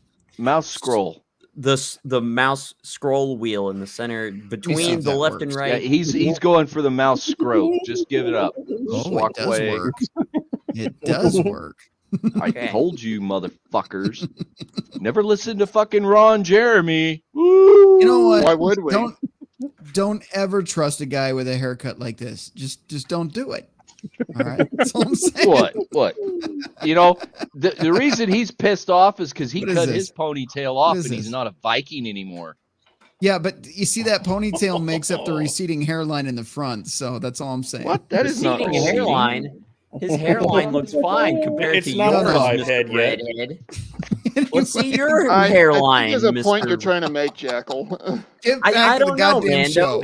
Am I? I don't know anymore. I'm losing track here. Hey, we said Jesus. pretty much serious. There was going to be some fuckery, so here it is. All right. Losing focus. Okay, so this is specifically during the coup. Okay, so in Oh. April of 2020, data from the UN Population Fund, or however you would say that, UNPA, states that major disruptions to health services owing to ongoing lockdowns or pandemic could leave 47 million women in middle and low income countries unable to use novel birth control medications. So I highly doubt that, but just look at the incentive that Big Pharma has to make money off of this. Look at the financial incentive. When you have the system gearing them towards being quote unquote independent, keep in mind that they're not independent because they're getting their money probably from the government or from some poor sucker that decided to get one past the goalie and is now on the hook for 18 years.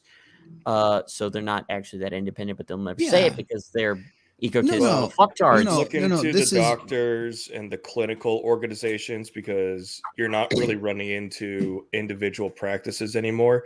They're part of medical groups. They're part but of a they get kickbacks or like quote unquote sponsorships for peddling their products. Right. Mm-hmm. Okay, Mhm. so here are the driving factors. So, rising awareness among population increasing government initiatives. Okay, so now you have involvement of, what do they call that now? So you have government subsidized clinics for abortions. Again, that's another place where they can not only cull the population, not to mention that those clinics were started by eugenicists that wanted to get rid of blacks. Mm. By Speaking of eugenicists, we'll get into that here in a second. But go then ahead. you mentioned contraceptives and how they're not doing too well for us. So here we go. Birth control pills could add 10 million doses of hormones to our wastewater every day. So Wonderful. you mentioned them not being able to filter out those microbes because they are so tiny that even if you run the water through an industrial grade water filter through 5-6 times, you're still not going to get every single microbe out because the molecules are so fucking tiny. And yes, plastic does have estradiol particulates to it. Yep. But that varies between what type of plastic, because keep in mind there are multiple different types of polymers and plastics that are used, mostly in Tupperware. But I'm sidestepping myself. No, you're Looking fine. at the estrogen that is, or estradiols, I should say, because they're different type of particulates. I don't want to go that deep into it though. Estradiols that are being ingested by the average U.S. Male is increasing because, again, it's compiling. There's more contraceptives being used every year because there's I more think the word fucking you're going looking on. for, Jackal, is compounding, not compiling. Okay, thank you. Yeah, you know what? You know what's funny about this is all these documentaries that come out, and I am gonna jump back in here really quick. All these documentaries coming out. Oh, we wonder what's causing low T in men. You fucking wonder? Is it not obvious to you? If you're dumping, how many did you say, Jackal? You had it like what per day? 10 million doses Per day into our wastewater every day. Okay. 10 million per day. So you're putting 10 million doses of birth control, estrogen, into the water per day. And you wonder why the average man at, let's say, 25 has the testosterone levels of a man in his 80s in the 50s.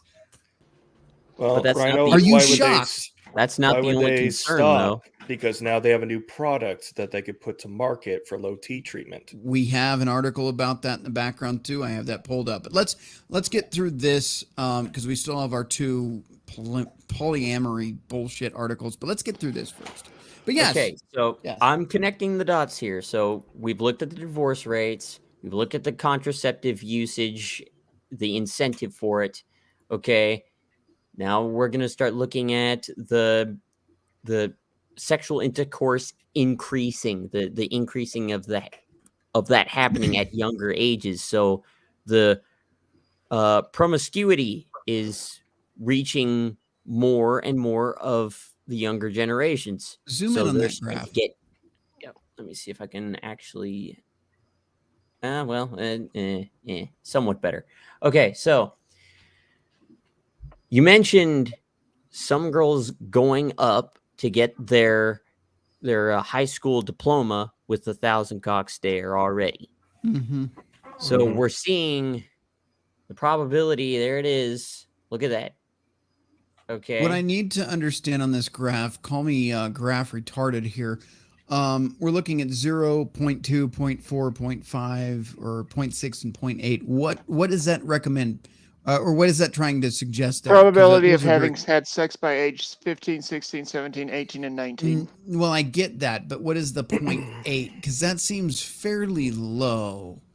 I'm not sure. It's probably it's probably like a 1 in 10 scale. Yeah, it's a 1 in 10 scale. That's why I probably should just kept it here because it actually adds a little bit more context to it. Understood. But yeah, essentially you're seeing kids having sex So is when that they 8 shouldn't out of be. 10? Yeah. Yeah. Holy shit. Okay, zoom back into that graph now that we know what that means. Ah. So by 15, 2 out of 10. By 16, 4 out of 10. By 18, 6 out of 10. And by 19 to 20, 8 out of 10 men and women both on that scale are, making choices that they're too young to understand. Now, Awesome. keep in mind, this is data from between 2015 to 2017. Wow. The numbers are probably a so lot worse now. It's all worse, but here's the main point to point out. They don't show it here, at least I don't think they show a graph that's more recent. No, they do not. Okay, but let's just do a little hypothetical graphing here. This is 6 years old. Mm-hmm. Imagine how skewed this is going to be now. Males is probably going to be not as much as difference of discrepancy between the girls. The girls, they're probably going to be way you can't see my cursor, but it's going to be much higher. It's going to be a much steeper incline than the males, because as multiple of you on the panel have indicated here, you've pointed this out, it is a whole lot easier for a girl to be a slewer than it is for a guy. I want to speculate on these numbers really quick. So we don't have the graph yet. If in a future episode we get an updated graph, I'd be quite impressed and happy to see it. But my guess is with the women, that number is spiking earlier, okay, and going up higher. With the men, I'm going to see a flat line, okay? So if you put this graph with the new graph and put those numbers together, you're going to see the men start flatlining. The reason for this is, of course, the global sexual marketplace. There was actually a meme on Facebook, of all places, that I saw the other day that I thought was quite appropriate. It was something along the lines of men when they hit like 18 and 19, who are starting to flirt with the women their age, are now being outcompeted by men twice their age. Those women that are hitting 18 and 19, and now they're back to zero again. It was something like the part that sucks about being a man. It was a stupid meme, but there's a point to that, especially in this generation. Even when I was in school, dude, like, I'm not saying it's right, and quite frankly, a few of my lady friends were definitely dating pedophiles. But you'd meet a girl in like freshman year of high school. She was your friend. You were trying to hit on her, and next thing you know, she's dating the dude that's 30 or something. Like, what the fuck are you doing? But that's common. More common than you'd know. A lot of people don't want to talk about that. And yeah, that's something for How to Catch a Predator, which I'm not going to get into. But a lot of these young women want to chase the dudes that are older because they've got the money, they've got the cars, they've got the fucking mushrooms and the fucking, the fucking magic grass and all that shit. And they got their lives in order to be attractive to females as a possible mate. Yes, but no. Keep in mind, we're talking about high school age girls. They're looking for the bad boys. They're looking for the fucking guys that give them the tingles. So they're going after the guys that are going to provide them the fun and excitement, right? Or if you live in a college town, you're talking about the idiots who ride their damn dirt bikes on major city streets at night. Yeah. No, that's literally happening 2 blocks away from where I'm at right now. You can't hear it through my microphone. But how do you know, Mando? My point is, what you're going to see is the younger men, especially now that there's TikTok. Fucking hell. Now that there's TikTok and Snapchat and fucking Facebook, which Facebook is cheater light, but whatever. You've got all these apps where women can just like get on there, show themselves in bikinis, and they're being picked up by basketball players and football players and international fucking stars and people from Dubai. All right. The international toilet for white women. But anyway, you were going to mention that again. You weren't going to ever go there again. I did. We just did it. My point is now you've got the guys from that scale that are going up. Now it's going to be flat. All right. And we can talk about this. What was it? 30%? Or no, it was way higher. Excuse me. 60% of men under the age of 30 have not had sex in several years now. it's getting fucking bad out there for the younger men. When I was getting out of fucking school, you know, we still had a chance in hell. We were in the MySpace pre-Facebook era, but you know, if you were a decent looking dude and could at least fucking, you know, buy her Taco Bell, you could get in her pants, right? But now, fuck, you're going up with Michael Jordan or whatever, the current Michael Jordan. You know what I mean? Like, Jesus, I feel sorry for the poor guys. The internet managed to expand communication possibilities at a cheaper price over time. Yeah. So that created the social networking systems that we're putting a lot of this, our woes, I guess you could say, the blame on, because girls can they can go DM some rich person, and if she's their fancy, he just goes, I got a ticket, be at this or go to this carousel, get on this flight, I'll show you a good time. Speaking of carousel, now here's the thing with that. We're talking about that, but we're also talking about polyamory and promiscuity with these women and career women that don't want to settle down, don't want to have kids. You're tying all this together, and the women are enjoying the shit out of this. This is hypergamy, just like not just let off the leash, but let out of the yard to just wander feral in the fucking countryside somewhere to do whatever the fuck they want. Which, let's be honest, that's a good recipe for societal collapse, birth rate decline for sure, at the bare minimum. But you're incentivizing these women to just, without repercussions. That was like, you know, I don't want to be a Christian point of view or a pagan point of view or any point of view here, but that was kind of the design, you know. In women, it was a safeguard. Like, you can put a dick in you, but you might have a kid, and we're gonna make this a long window of 9 months. You know, so you got to make these choices wisely. You can't just put any dick in at any time and expect no consequences. Now it's any dick at any time. It's like fucking Walmart. It's open 24/7, and anybody can come in and steal whatever they want and leave because nobody fucking cares. That's what the modern pussies become. Valueless, just like Walmart. I mean, sorry, that's terrible, but that's it. Well, I mean, look, it's just the same thing with anything else. The more, and I'll use a factory for this example. The more mass-produced something is, right, the more quantity of something you have, the less valuable it is. Why? Because there's more available. It's on tap. You know, So when you have women constantly, and I made a video about this recently, when you have women constantly having sex, right, just like Rhino said, just unchecked, putting it out there. This guy gets it. This guy gets it.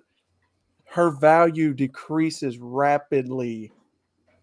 Why? Because she's putting her quote unquote factory product out there in quantity and droves. Her value's gone, gentlemen. Well, and you know, now they're trying to well, I shouldn't say now. They've been doing this since I graduated high school, but they're trying to normalize.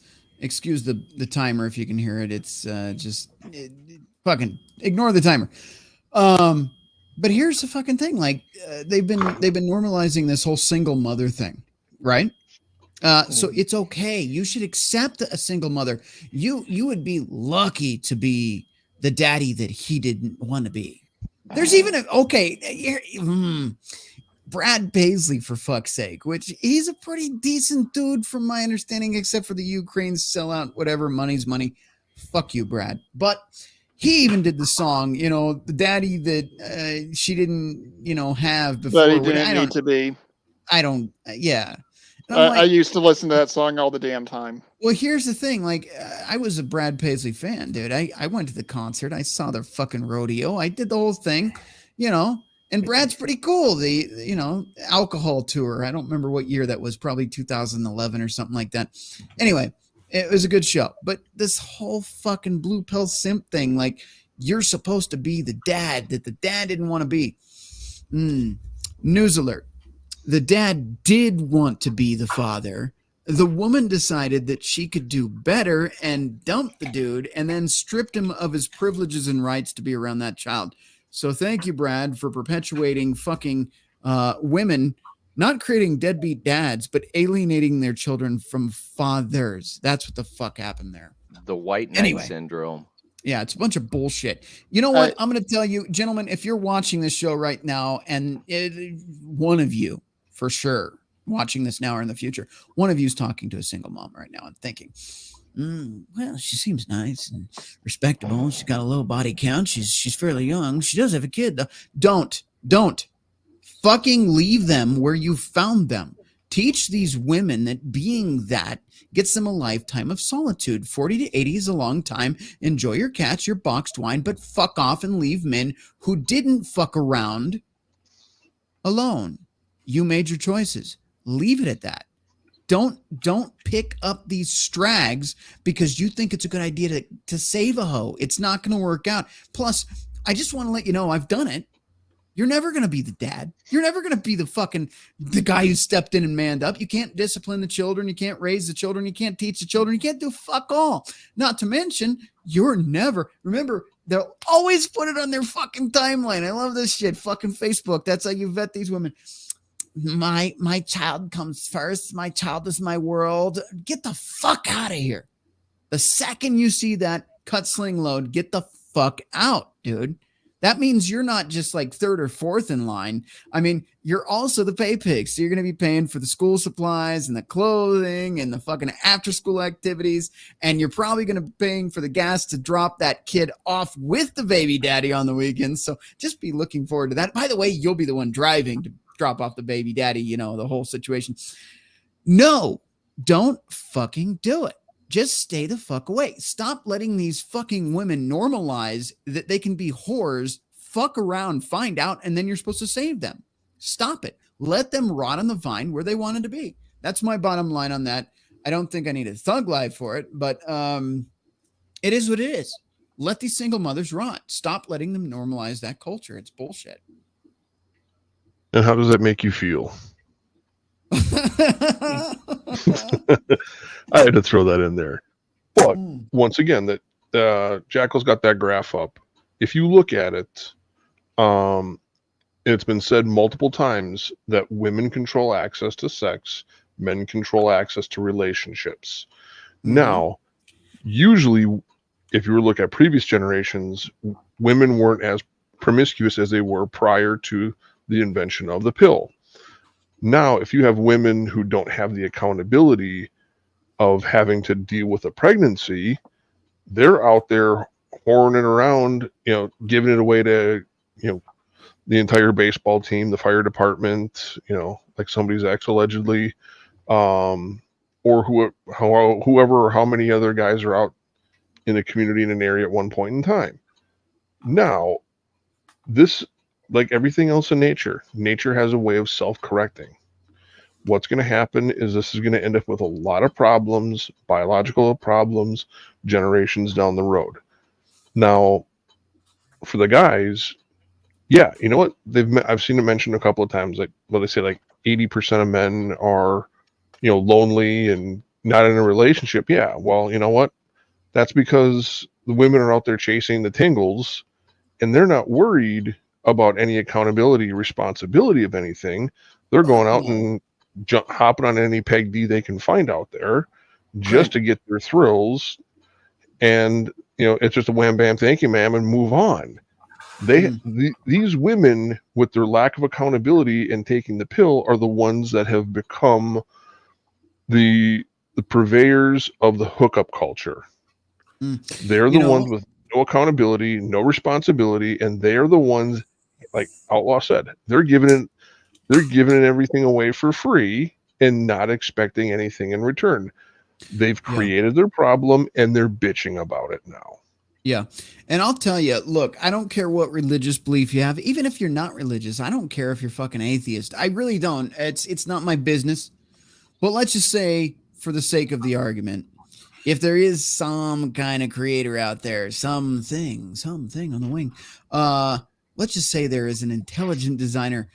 Sex, even without an intelligence, see, I'm not intelligent. Sex without an intelligent designer has consequences. Sex with an intelligent designer, it was like that was done on purpose to stop you from doing stupid shit. When you remove the consequence, You do stupid shit and there's no problem, right? Well, yes, there's still a consequence. Just because you remove the consequence of immediate problems, such as childbirth or complications from pregnancy or whatever, you still have societal complications. So it's almost like this intelligent designer, again, if you're atheist, it's fine. I don't fucking care. I believe in something on the wing. If you get the reference, let me know in the chat. Well, Crusader gets it. But the point is, like, look, the intelligent designer or designers, depending on your belief system, knew what the fuck they were doing. Like, all right, let these fucking bitches take away accountability. We'll destroy society to remind them if they do that. There is a reason there was supposed to be a consequence to this. And now that you remove that consequence, you're creating a dire situation where the birth rates are declining, society is collapsing, and everything's going to shit. Yeah. Well, I won't say all, but most women treat dating like a game in the first place. Because they're told from childhood that, you know, it don't matter how many men you fuck. It don't matter how much of this goes on with you in your life. You're going to have somebody waiting for you when you get all this out of your system because you really think that because they really think that they're that valuable, that attractive, that hot. Hold on. I'm gonna hijack you for a minute. Somebody please, redpillrhino@hotmail.com. Somebody send me Trump saying wrong. So when somebody says something like that, I can just pop that on the screen. But you're right. You're absolutely right, man. Yeah, I mean, and when they get to that, like Tom said here, until they get divorced, because when they enter into this life, obviously they don't have other perceptions to draw from. You know, it's kind of like if you've lived in the U.S. your entire life, you've never lived in Australia. Well, you don't know what it's like over there, right? Yeah. So same with these women. They don't know what the consequence, and some of them, after a while, it becomes a willful, ignorant thing with them, because after a while, they do start seeing evidence of consequences and they choose to ignore it. But it's too late. When they reach that age, and nature starts having the final word on your body, ladies. Yeah. And here's something I want to point out too. I see this in the chat. You know, we also learned what women are and walked away. Here's the thing. I'm going to come off like a misogynist right now, and that's fine. But women, when they just were right now. Yeah, just right now. Just for the sake of argument, just right now. Women that are confined and restrained to hypergamy in a proper setting are just fine. Once you, let's just put it this way, life finds a way. When you release women from the confines of a natural setting in which there are consequences for your actions, yes, women's hypergamy becomes feral. You know, Feral Girl Summer did a show on that. No, I'm serious. If you release women from consequences, which they're already allergic to accountability, we already know that that's part of female nature, but then you release them from consequences from their actions, they behave in a manner that is quite rabid. I am not going to suggest there is a superior sex. I'm not about that shit, but I am going to tell you, bottom line is you took away responsibility from women by putting the birth control shit into effect. You pretty much told them that they've got a get out of jail free card 100 times a week if they want. There's no consequences. So, of course, women are going to act on that, not to mention just the society itself, the government, the legal system. Women do 1/3 the time of men if they commit a crime. But you've given them the ultimate crime here. I'm sorry. This may be a moral or ethical argument, not a legal one.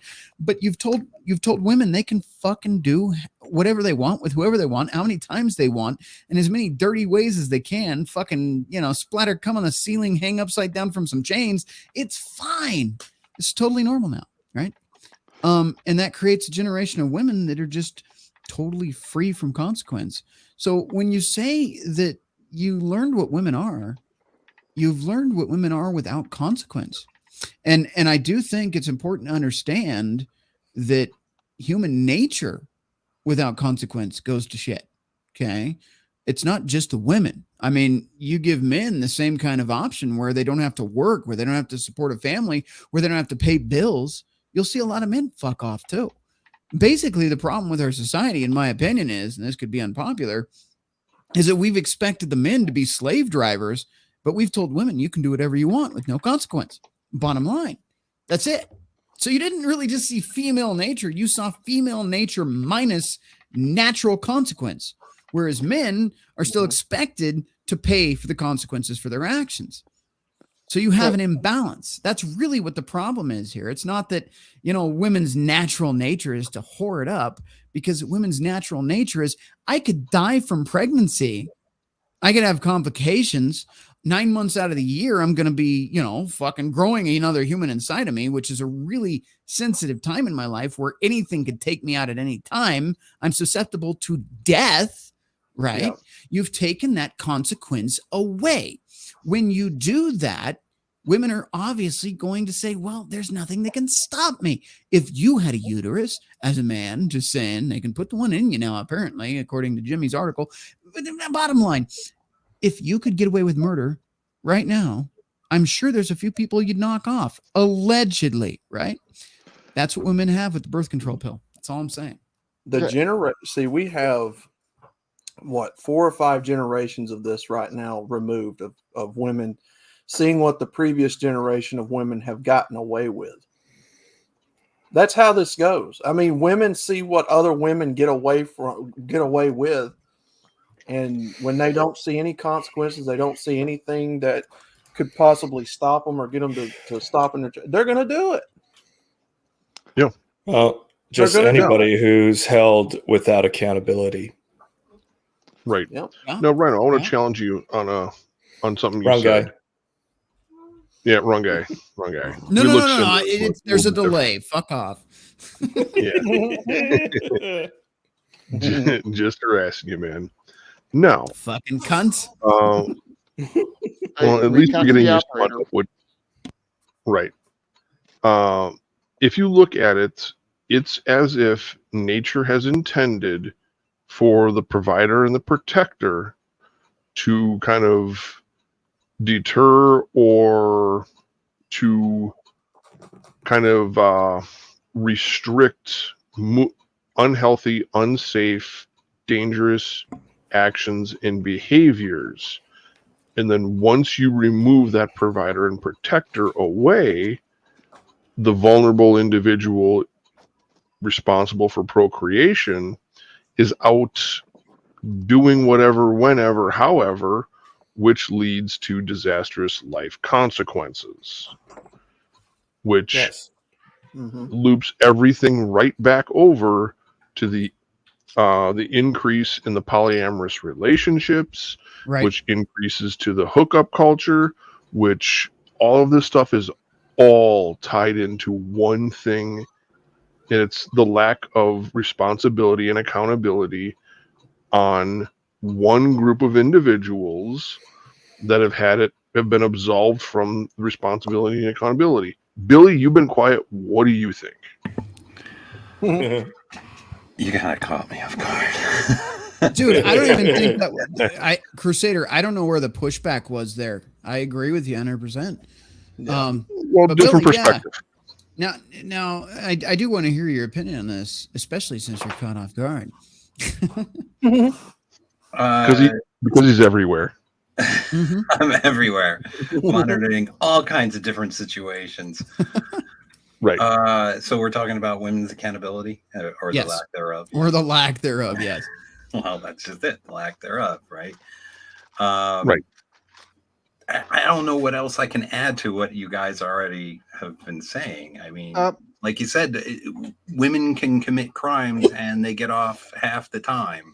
A lot of it, I think. Yeah, hang on. I think a lot of it is, unfortunately, I hate to say it, but dudes in society, all the white knighting and all the, oh, poor, you poor lady, you poor woman. Oh, it's okay. I'm here. I'll help. I mean, how many times you hear these stories of these guys going to like help a woman do whatever, like she's getting robbed and they get fucking killed because they were trying to help, or they get hit Or they by get a charged car. with a crime because they fucking helped. Yeah, you know, they get hit by a car because they were helping change a tire, or this, that, and the other thing. I mean, guys, and I think it's happening now. I mean, and it'll definitely happen more when the economy keeps, you know, going down the toilet. That guys are just gonna be like, you know what, fuck you. I ain't getting anything out of this. Oh. What, you know? So why am I gonna go volunteer myself to you know, get fucked over? So I think girls are going to be learning their lessons once shit really starts going sideways, which it already is. I mean, you're seeing it more and more. We're progressing towards a we reset. are rapidly progressing. I think there's going to be a great reset, and not the kind that, you know, that the overlords want. Just my opinion. I mean, you know, think about it. If you're a female coming into this world and you're seeing all of your peers get away with, you know, sexual liberation, because that's what this is. It's sexual liberation at the end of the day. You know in your heart of hearts that you're not going to be held responsible, because if you hit a man, if you make up lies about a man, you've got people at the ready who's ready to protect you at all costs from any kind of trouble or any kind of accountability. So, you know, for women modern day, the sky's the limit. They've just got to be willing to put their body and health on the line, and of course most of them do. You know, you've got to be willing to turn a blind eye to your health. And what is the spirit of these younger generations that we always hear, gentlemen? Jezebel? We're no, well, that too, but we're here for a good time, not a long time. Yeah. That is the bottom line to this generation and previous generations right there. Yeah. And that is having effects on people around them now. And we're beginning to see the long-term effect come to fruition. And here's something to agree with Billy. A lot of this couldn't exist if there wasn't simp culture. Bottom line, like you get on fucking TikTok, for example. I brought that up earlier because Jesus fucking Christ. You wouldn't have girls doing that. Fucking Jesus. You wouldn't have them doing that. Hang on. You wouldn't have women doing that if men weren't paying for it. Starve them out, gentlemen. Stop.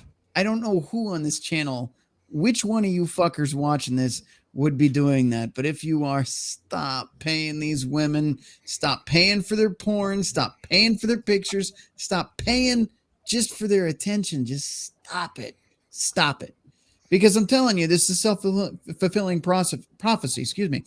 If you are giving these women money for attention or exchange for pussy pictures or fucking whatever, fucking banging themselves, whatever the fuck, go to Billy's after party if you want to learn more about all of this. But bottom line is, if you are paying them for this content, of course they're not going to be, incentivized to give it to you in real life, because there's 1,000 of you idiots per minute that are paying them to do it without any consequence. Again, so no, that's why Pookie and Ray Ray in the background get it, and not you paying for it.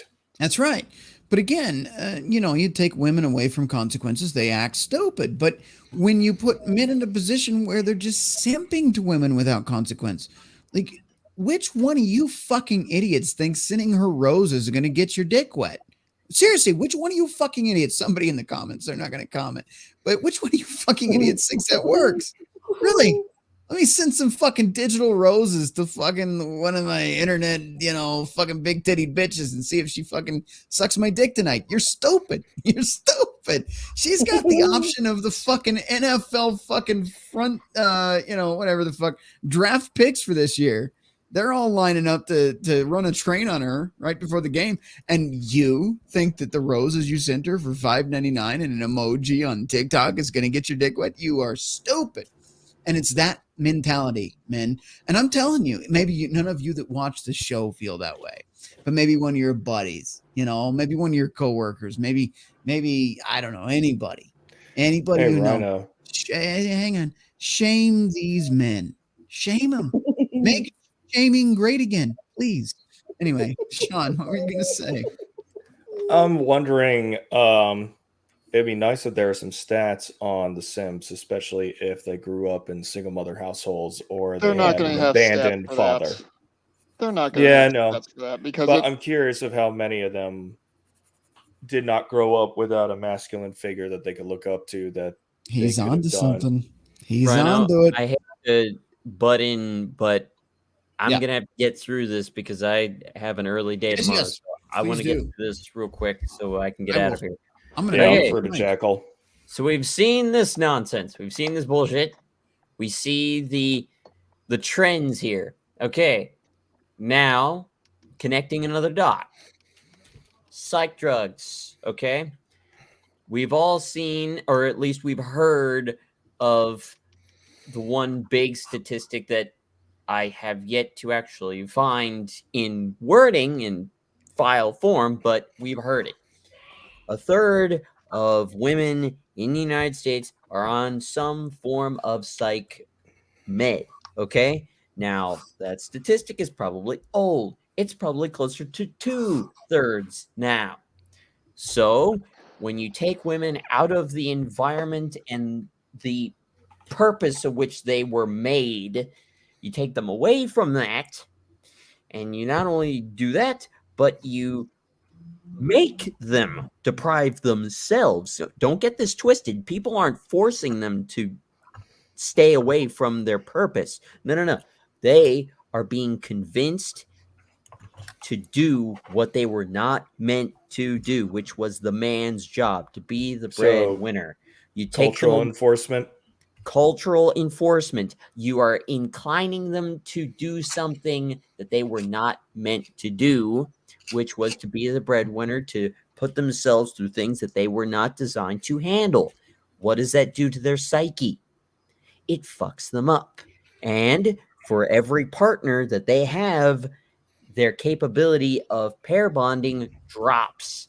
I think by the 5th partner that they've had, they pretty much lose all capability of pair bonding. They're basically ruined. You may as well just throw them in the wood chipper or enlist them in the local whorehouse because that's about all they're going to be worth.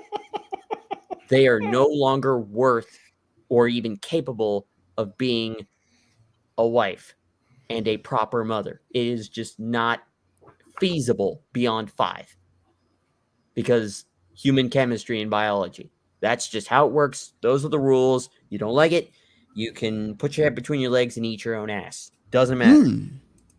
I'll even give you the metal spoon that's rust proof for it. Anyways, so we see this.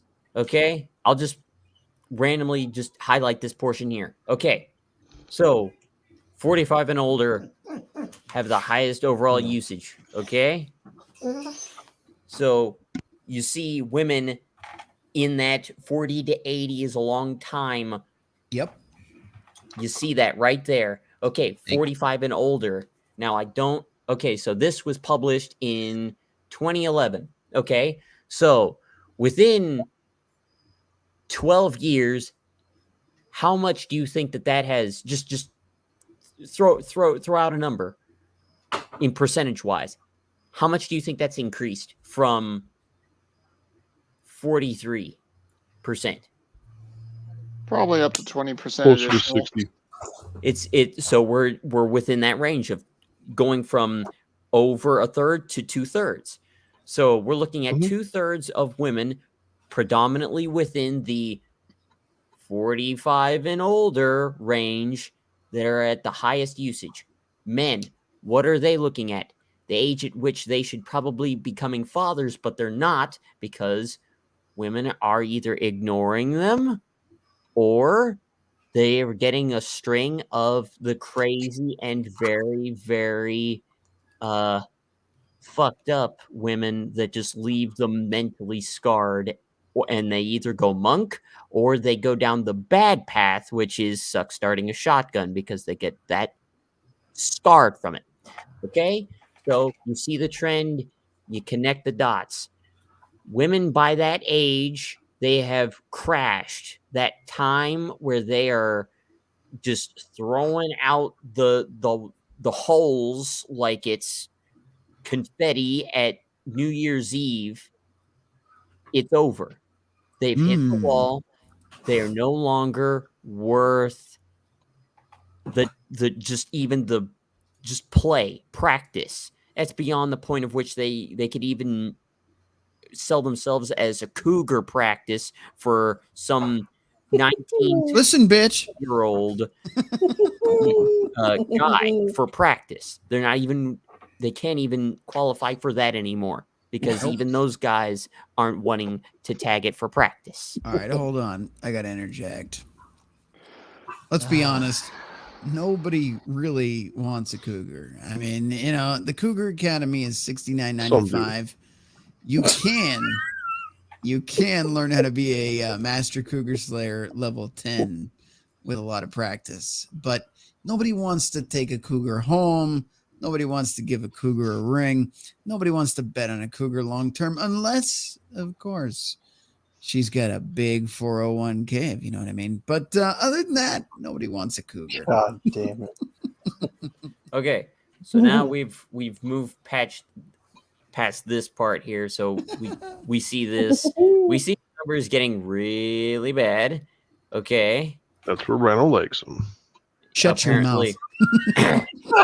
Okay, so you see this part as well. Okay, now ADHD, that's not entirely relevant to this because it's a different problem.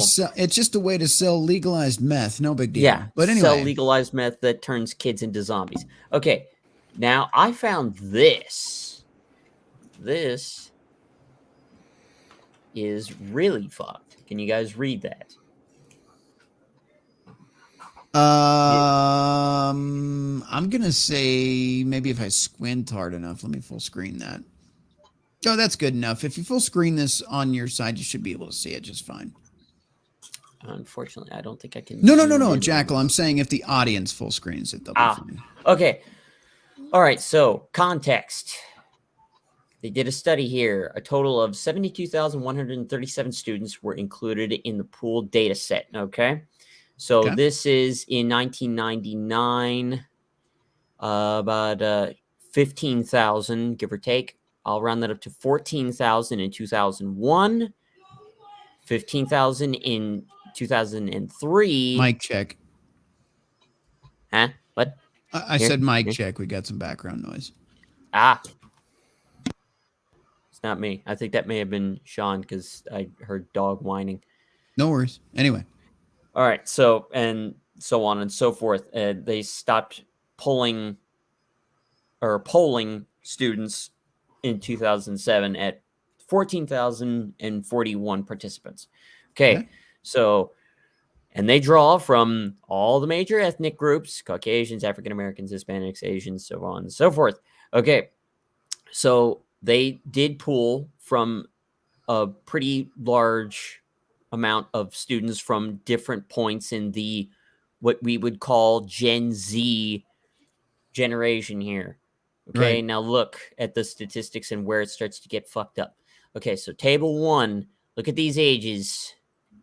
Participants here, and this is of people who have been engaging in fuckery when they shouldn't have. Look at this. Okay, help break this down for those of us that are graphically retarded. Break it down Barney style, right there, Jackal. What I'm trying to say is I'm kind of retarded. So if you could help us out here. Okay. Well, he's Barney style. Okay, let me rephrase. Break it down as though you're telling it to pop. Okay. So this is a poll trying to get kids to admit, all right, have you been involving yourselves in fucking? Fucky sucky. Got it. Yes, the fucky sucky, the shagnanigans, the in out, whichever terminology you use. Okay, so this is based off of the large poll here. So this is they're starting in middle school here. Now, I think, okay, so this is from a poll of 66,882 participants. Okay, so that is the total number. Okay, so you may want to look at just the percentages to make it easier, but if you want to get fucked up, you can look at the actual weighted number here. Okay, so 57 of them were 12 years old or younger by the first time they had shagnanigans. Okay, now that's 57 out of 15,000, so that's not terrible yet. Not too bad yet. And then you start to see the big jump here. Look at the jump between 14 years old and 15. So, okay, now can you explain to us the difference between the weighted number and the percentage? Because I see the weighted number being like half, but then you look at the percentage and it's 10%. So how does that look work? Look at this total number here. This is the total number of participants. 66,000. Okay, I got you. So that's what that is right there. Weighted N, that's what they're referencing. The total number of participants in this study. So look at the gigantic leap in those who had participated. 15 years old, over 10,000 more. That's a quarter. That's a quarter of children at 15 years old. That's a quarter of the sample size of 66,800. I mean, I might be kind of stupid, but I can figure this out. 66,882 students were sampled. 25%, almost 26% if we were to round up, which is over a quarter by a hair. So 1/4 of children age 15 years old were engaged in sexual intercourse. Fucking hell. And I can tell you that even at the school that I went to, there were talks around, rumors going around of a lot of jocks getting with the cheerleaders, of course, the gym girls, the female athletes, and all that. That's a tale as old as time. And it's a tale as old as time. And you put a bunch of kids full of hormones together. Remember that back in the day, boys and girls were separate. They did not go to co-ed schools. They kept them separate so they wouldn't be distracted. So essentially, I mean, we can look at the graph and it shows that it tapers off. So some of the girls and boys that didn't act like cunts, they were behaving and not fucking getting each other's pants. I get it. It goes down. Yes. But you see that they reach that where an age where they're, I would say, Nate, I don't know if you would have knowledge on this, but at what age do you think, like in your teens, would you say that your hormones are making the more dramatic increase into your bloodstream? When would you see a more dramatic jump in your hormone production? It depends on the individual. It greatly depends on genetics. Roughly, you're going to see the pubescent teens between, I'd say, 13 to 15 years old. You're going to start to have an increased production of estrogen and testosterone in those those adolescent years, and what that's going to do is during that maturation phase, the myelination, the sheathing on the neurons within the brain are actually getting constantly exposed to the new levels of hormones being involved into the body, which leads to males being more aggressive, more apt to take risks, things like that, because they're basically almost overdosing for it's like their first exposure to a first-time drug. So they're being bombarded with this new hormone being flooded into their system. Their bodies aren't climatized to it, for the easiest way to explain it. So that's actually causing that impulsivity in teenagers, which leads them to try these new things, to try these risk-taking behaviors, to try and sample certain things, because they're first getting their initial hits of dopamine during this phase because it feels good, which is what nature's provided the dopamine for doing this, to procreate for people. And what we're doing is we're just discounting the science and shoving these people together. And that's the simplest way to explain it. Okay, thank you. So you see that these kids they're experiencing a new part in their life, which is the hormones are now flooding their system. So they're being exposed to something they've never been exposed to before, and they're just, because you have them together in one space, and this is again, look at the timeline of which that this was conducted. They're basically in heat. Yes, they're Exactly. in heat. They do not have, since this is Gen Z, early Gen Z. This is when you see a lot of kids growing up in single mother homes, no father at home, keeping them or teaching them how to control themselves, not instilling discipline or a sense of self-control in them. They're not being taught this. So, and you're putting this together in the same circumstance, or I should say in a scenario where they're having low discipline, low self-control. You have a mother that is probably barely there because she's working most of the time, and they are full of hormones, and they are surrounded by members of the opposite sex that they are biologically programmed to be attracted to for about 8 hours a day. Yeah, it's basic natural biology. Because if you look at it over the past 3 or 4 millennia in humans, usually when humans have reached the age of puberty, that is when we have historical records to look at it. That's when people have been starting to procreate. It's only been within the past 150 years that humans have lived past the age of about 40 to 45 years old. I was about to ask about that, because when life expectancy increases over the last century, because it's been so drastic, where you go from 30s to 40s being the average life expectancy to 65, 70. Right. And this is just nature at its core. You can piss and moan and complain about it, but if you look at it, like I said earlier, this is when the hormones are starting to rage through the system. This is their first experience of being in heat. This is their first experience of not having the exposure or the understanding, and where they rely on the mother and the father to explain these things to the youth, but the parents aren't there. You guys are right on this stuff. And all the science is there, whether or not people are even willing to look at it.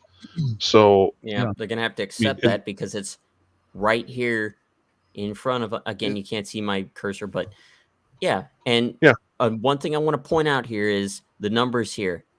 Okay, look at these numbers here.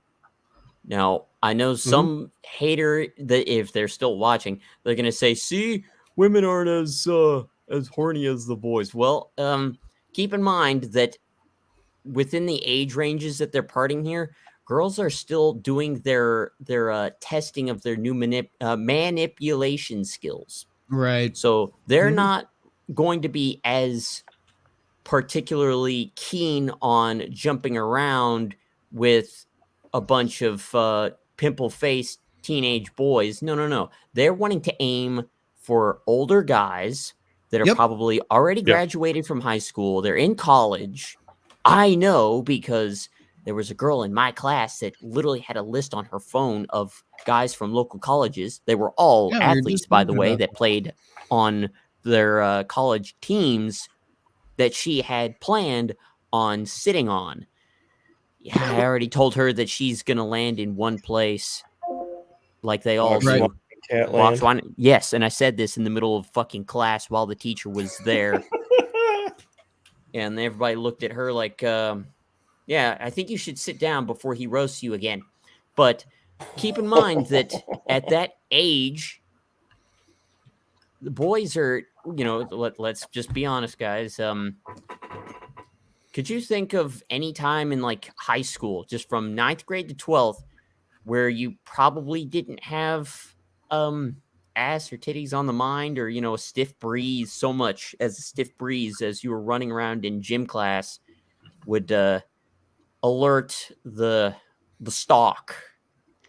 Especially with the way some girls dressed in high school for gym. Yeah, especially when the girls. I'll be completely honest with you, Jackal. I'll be completely honest, given the fact that Unlike Jimmy, I've had a permanent dry spell.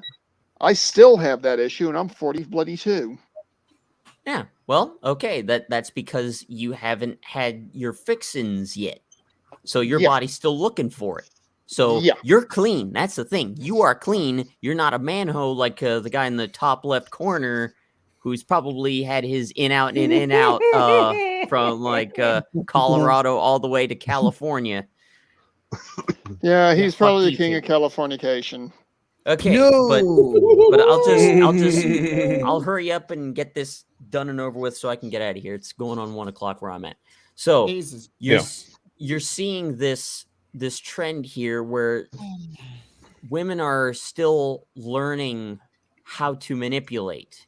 That's why you see the numbers or the discrepancy here. Why it's not much, but it's there.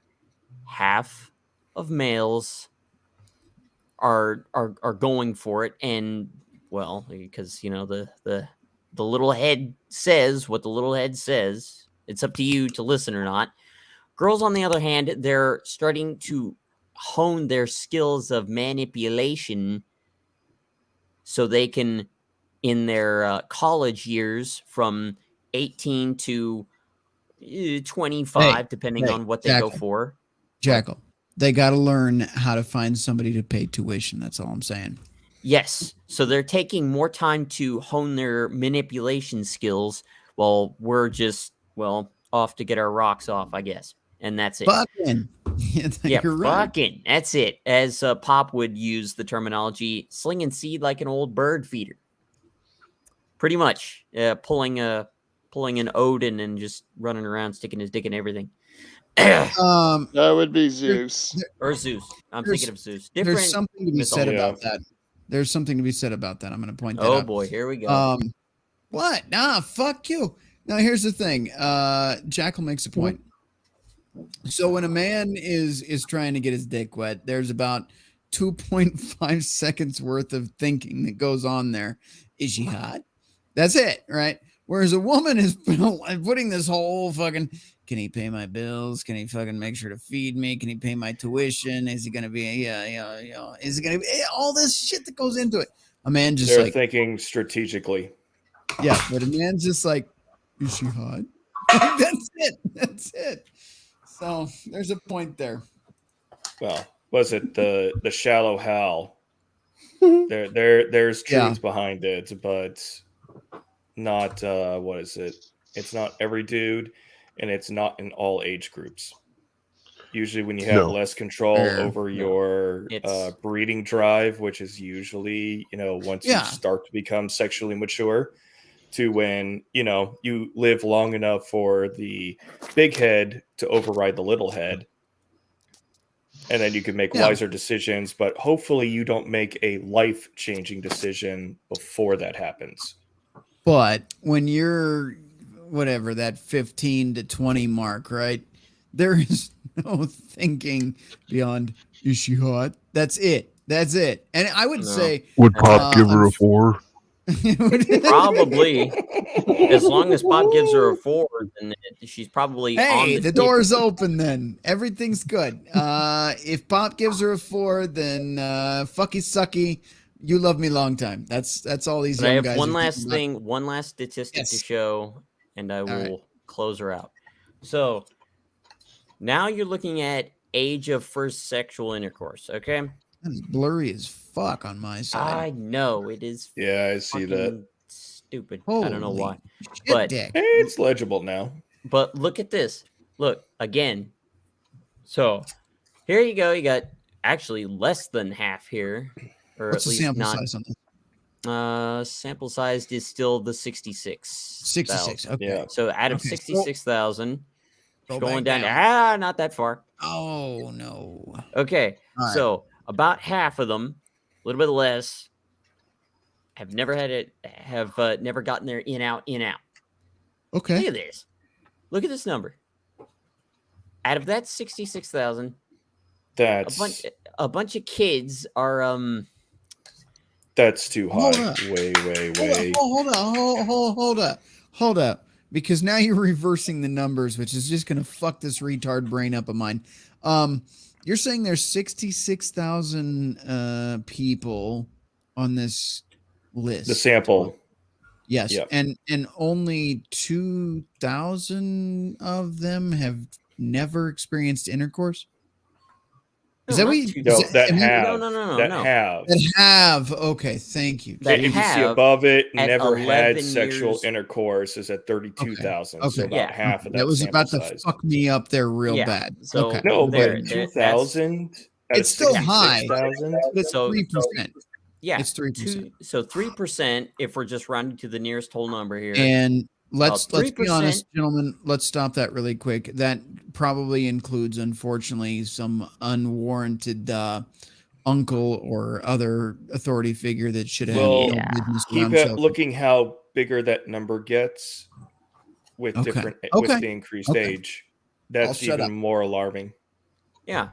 Again, look at where it reaches its height here.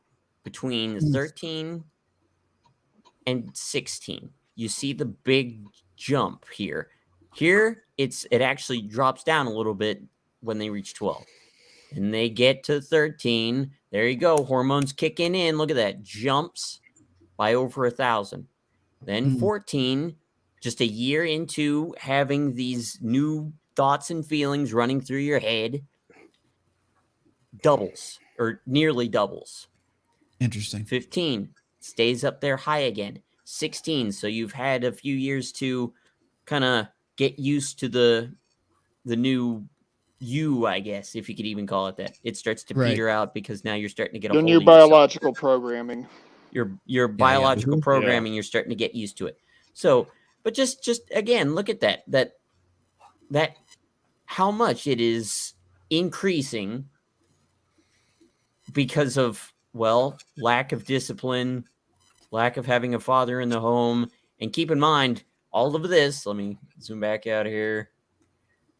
Keep in mind what we have here. Who are we examining? Look at the years that they're starting the poll at. 1999 to 2007. That's early Gen Z. That is me. That's me. I'm included in this shit. This timeline that they're drawing from. Yeah. That's my generation there. There's early Gen Z, which was late 1990s and early 2000s before we reach the 2010s. So this is something we can't blame on millennials. No, you can't blame millennials for this one. I know for the few that are going to want to blame it on people like that guy. They're on the screen. Yeah. Fuck you. That's right. Yes. This one is for you. For me? Oh, you shouldn't have. But yeah, there we go. That's how I feel about that. Yeah, we're fucked. Good job, Jackal. Yeah, that was really good. Job. Good presentation, Jackal. What I'm thinking I'm going to do is I'm going to take all of these tabs here and I'll throw the links into like a file or something, and we'll talk over this for making an actual legit presentation instead of me just going through tabs. Good. Yeah, Jackal. If you want, just drop it over in my guild at a research area. That way it'll always be there for everyone to look at. All right. All right. That.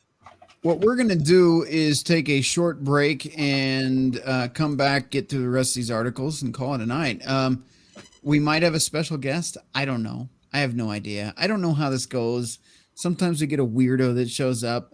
Sometimes Barbies get fucked live on air. I don't know what happens on my show. What I do know, somebody eats balls live on screen sometimes. Not on my show. That will never happen on my show. God damn it. Yeah, he tends to avoid the North American sushi. Listen. We also do not... outlaw. Your mic is like roboting. Is it mine? Yeah. Oh yeah. Yeah, you got something going on You're there. talking like full Megatron right now. You need to fix that shit. All right, so he'll fix that. We'll be back shortly. Something about I got to get back on topic with that topic. We do not condone eating cow balls on this channel. We never will. But Bull if you balls. do like, whatever, bull balls, tomato. If you do like eating cow balls, go check out Jimmy's Waffle World, where there's plenty of cow ball eating. There's even a wrap. Jimmy's Waffle World has a wrap in which he eats balls. So if you like that kind of thing, go check out the Waffle still World. Doing it? It's better. Thinly sliced and deep fried, as he would say. It's terrible. I hope you guys, go check him out, regardless of your taste in balls. Let's do some Jeffrey Paul. We know him. We love him. He does a lot of music that's awesome on his own right. You can actually find, if you check out his community tab, you can find out where to buy his tunes. He's a badass. He's a one-man show. Everything that you hear in this next track, Jeffrey Paul did. If there's drums, if there's synthetics, if there's guitar, if there's bass, it's all him. He does the stuff for pop. Billy did the video on this. Also, BillyVonBomb.com. Love the guy. Love to hate the guy lately. Fucking because of certain characters. But anyway, check out BillyVonBomb.com. But definitely give Jeffrey Paul a like. Subscribe to his channel. Because everything he does is fucking fantastic. I don't know why the fucking guy is not in some rock band somewhere making millions and telling us all to fuck off, because he's a great dude. On that note, if you want to support this channel, head over to redpillrhino.com or the description of this video in MGTOW, Rumble, and YouTube. You can donate on Cash App or PayPal if you choose to do so. Cash App preferred because PayPal is asshole.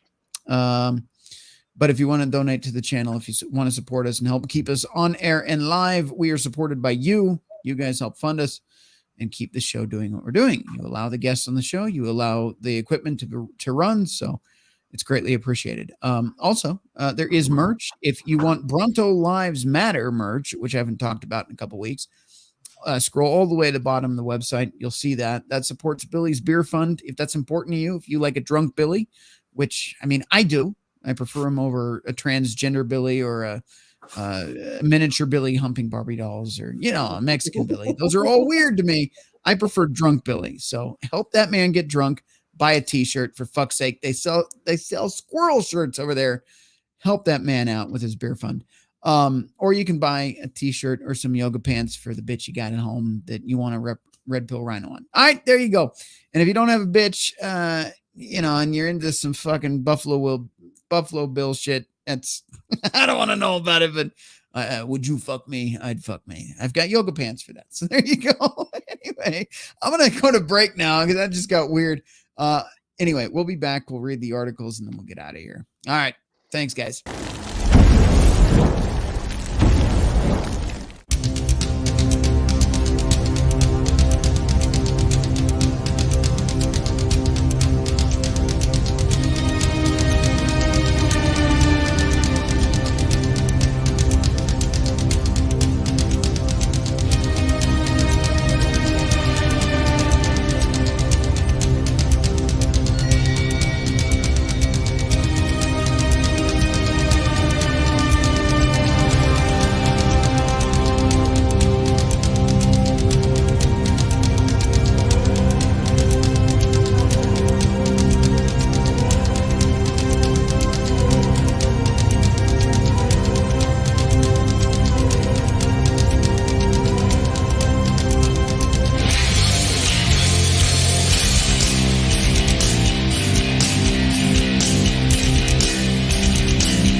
All right.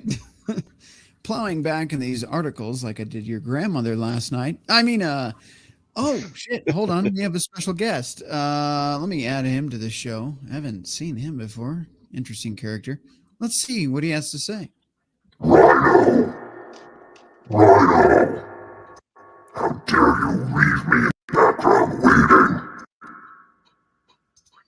Well, I'm sorry about that, sir. I was a little bit busy trying to help these guys with some modern. What's the matter with you? Well, you know, it is what it is, sir. Have you been looking at charts all night? Hey, listen. It's like being in I was going to say, it's something you would do. On that note, let's welcome back the rest of the panel. I think we've pissed off Satan, so it's going to be okay. So my job here is done. It was Jackal's fault. All the fucking grass pissed off Satan. Hey, if you pissed off Satan, just tell him to get into my dreams. He'll find himself right at home. Oh, for fuck's sake. Okay. We had articles to get through. We left off on that quite a while ago. So let's see. Oh, I'm still sharing the screen. Go ahead. Both articles were actually pretty close on a lot of stuff, and we pretty much, I think we ran over everything. You think those so? articles the articles are fairly similar, and our discussion basically ran over not only what was being shown, but also where it led as well. Like, we already knew where the entire direction where these articles were going to go. But you didn't get to see the horrors in action. I mean, I could breeze over a couple paragraphs really quick. Come on, man. Come on, man. You know the thing. You know right? the thing. Just like somebody else I know. All right. I got to piss off the audience. That's what I'm here to do. Look. That's usually my job. Well, there's that too. Look, she already said she was emotionally monogamous, whatever the fuck that means. I think we just proved that. The pair are so passionate about their swinging lifestyle, they have even launched a new business. Oh, they created it. Swing Hub. To help other couples enjoy the adventurous lifestyle and find their way to hell, huh, Satan? That's right. We'll take anybody in. Come on down. The water's nice and warm. All right. The pair is so passionate about their swinging lifestyle. It's warm because I pissed in it. Oh, I like this guy. Okay. The pair are so passionate about their swinging lifestyle. They have even launched, I said that, Swing Hub. It all started when I asked Olivia if she would ever consider sleeping with women, and she admitted she had before we were together, and that she was bi-curious. This conversation got the ball rolling for us. The thought of Olivia with another woman was something I was a big fan of, and I wanted to decide to explore it further. We started looking at sites where we could find other people and couples to meet up. And we discovered parties that we could also attend. Interesting. We were both, of course, nervous the first few times, as one would be. However, we instantly fell in love with the lifestyle of fucking other people for fun. I added that part. We discovered that sleeping with other people actually made our sex life as a couple so much better, too. It's definitely brought us closer together. While experimenting with other people in the bedroom may seem like an alien concept to most, Gage and Olivia explain the key to success is to successful swinging is being open with your partner and open with everybody else. And open. I thought it wasn't going over the vertical bar. I was going to say it's just being open with everybody, legs wide open. What is that song with arms wide open? Just with legs wide open is basically what's going on here. And ensure they're both comfortable. That's it. That's all we need to read on that one. There's more. If you want to read the comments, let's see. Ooh, what did the comments say? Regarding the thought of Olivia with a woman was something I was a big fan of. is Is Gage that enthusiastic when Olivia is with another man? Well, 5 years down the road, it will be easy enough to tell if this little experiment has its excitement. The response to that, no children yet, that would complicate matters somewhat. Let's see. Mike says, it's all about what you want from a relationship. I've always thought of if I had a girlfriend who slept with another man, I couldn't accept it anyway. If you want to be swingers, good luck, but it's not really a relationship. It's just sex with other people, like single people who sleep around.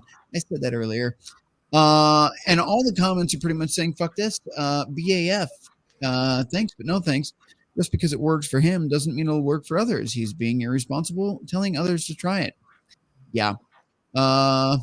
And on and on and on. But anyway, I think we've covered that article to death. But wait. Well, they want to legitimize it. There's a couple religions that pursue polygamy. So something about Allah Akbar or something like that. I'm pretty sure it does that. Well, the Latter-day Saints. Yeah, LDS has some polygamy in it.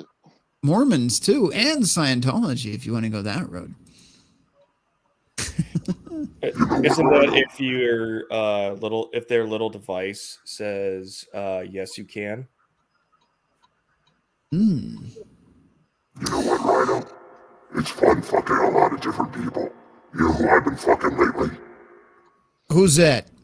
Ruth Bader Ginsburg. Come on, shit. No. Hold on, let me put her on here.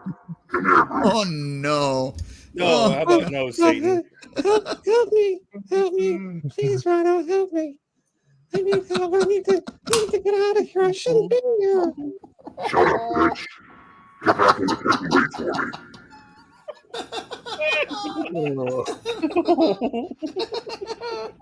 Go on, read your article already. This is why we don't typically invite guests that we haven't vetted on the show. But I think we'll make a pass for Satan. He seems like an all right dude. Let's get back in the darkness, for God's sake. So get more darkness vibes from Darth Vader. Welcome to the second half of the show where who the fuck knows what's going to happen, but thanks for still watching. Monogamy isn't the only option. Two couples divorce to make one polyamorous relationship. Two couples. So now we've moved on from one set of whores to two set of whores. It's like they multiply. All right, here's our whores. Monster in a minute.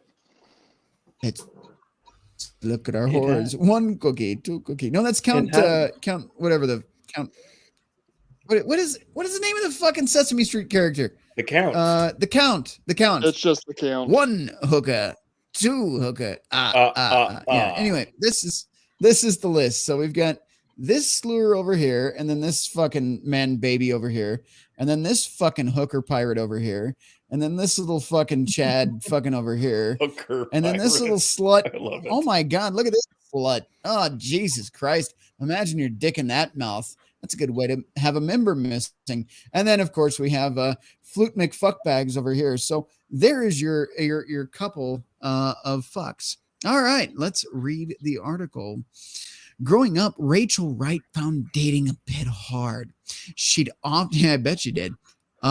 She'd often feel confused about getting into committed relationships. She wanted love, but she also felt strong pull towards wanting to explore other people romantically and sexually. She wanted all those dicks.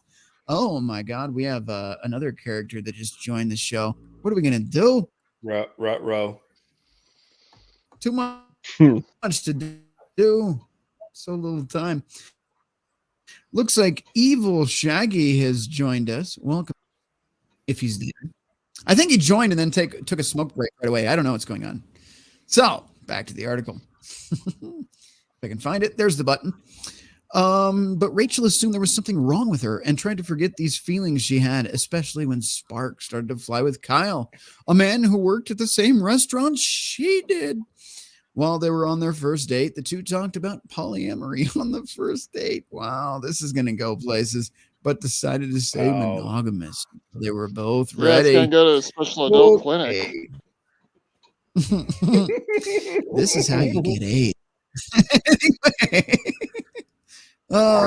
Gonorrhea. I did that Wait, one wait, back in wait, the wait, 70s, Satan. right, that one. I was just Oh, that was saying, good. That was good. yeah, But you and Fauci got together on that one, right? Absolutely. He's a good pal of mine. No, I'm saying like you and Fauci worked together on the AIDS program, right? Like you told Fauci how to roll out the program, right? We go way back, way back. He gave his soul to me back, I think it was about 1975. So I'll be seeing him again real soon. You know, we worked back together. 1975. It was kind of like a reunion back, you know, a couple years ago. You might have heard of COVID. So our reunion tour. So would you say you and Anthony Fauci worked together to help him be like one of the #1 top paid federal employees in the U.S. government? Was that like a deal you struck with him somewhere back in the 70s? Well, yeah, of course. You gotta, give him a little bit while he's here on Earth, right? You know, so you give him a little money and whatnot. Right. But, you know, he's still short. Yeah, otherwise you can't manipulate him later on. Yeah, so, you know, don't worry. Later on, he's going to be paying that back in spades. That's all I got to say, okay? Lots of Just let us spades know. in the ass. Let us know when you send the hellhounds to retrieve his soul so that we can film it. Oh no, we're gonna have CNN there, so it's all over the internet, all over the international news. Don't worry, I'm gonna go. have once I take him back, I'm gonna have him and maybe Ruthie. They'll do some pornos together. Now, just out of curiosity, are God. you planning to take Hillary as well? Oh yeah. Look, Please, I'm sooner going to be rather than following. later. We're gonna have all kinds I'm going of to be fun following. together. I'm going to be following Satan closely in the next few months, hoping for good news. On that note, let's get back into Rachel and her blossoming relationship. Jesus Christ. While they were on their first date, the two talked about polyamory, and we got to that. They went on to tie the knot in October 2016, and 3 years later, they were ready to fuck everyone else. I mean, open up their relationship. I'm sorry. I got ahead of myself a little bit there. I get excited when we talk about this. Soon they meet Yerlinger and Ashley Giddens, both 36. Congratulations. Here's the horse. What do we got for him, Johnny? AIDS. Oh, Jesus. This guy right here. Look, this is this. Why did I do this? Bumps on his penis. Is what he's saying right there. What? Look at this. They're fucking. Look at the body language. This guy's totally cut off. Poor fucking sucker. Let's get back to the article though, shall we? All right. Rachel, Kyle, Ashley. Yeah. Rachel, Kyle, Ashley, and picture from Jam Press. In case you're curious about who wastes their time on this shit. The 34-year-old from New York. Well, there's your problem. We all fit together as though we've been friends for decades. We couldn't stop talking, texting, and spending time together. It was all a really unique experience that laid a foundation for what we have now, fucking and sucking. Yes, depending on how it is that they choose to interface, yeah, they can all fit together at the same time. It's a lot of like, if you look under my desk, and all the wires down there, it's kind of like that. You don't want to see that mess though. It's bad. Everything in this fucking room is like the relationship. Anyway, none of us were looking for life partners.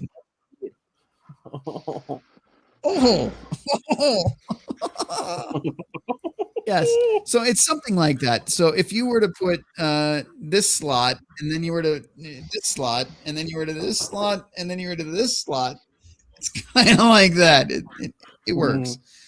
Polyamorous. Actually, polyamory and centipede, kind of very similar words, just saying.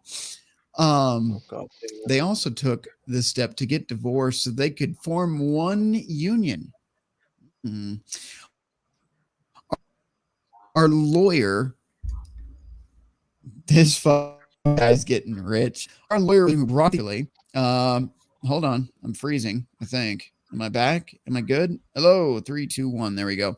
And it was a great Fix your shit, Rhino. Rachel, a licensed marriage. Fuck you, bitch.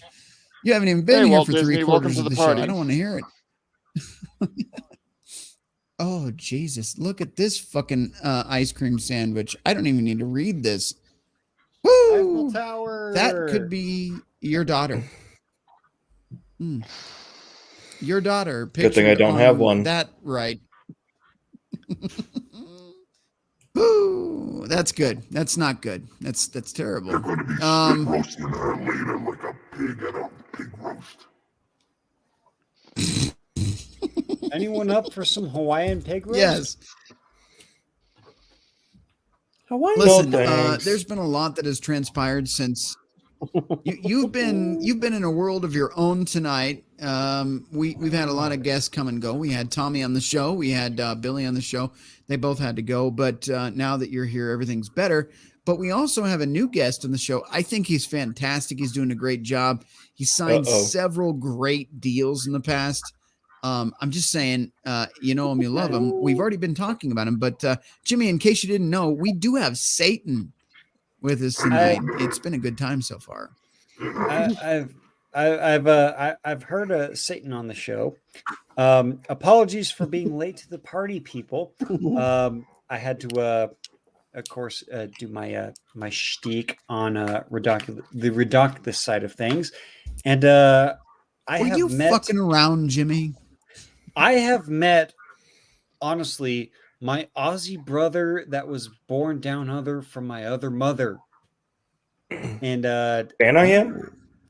No, not fan I am. Another certain gentleman may or may not be on the show.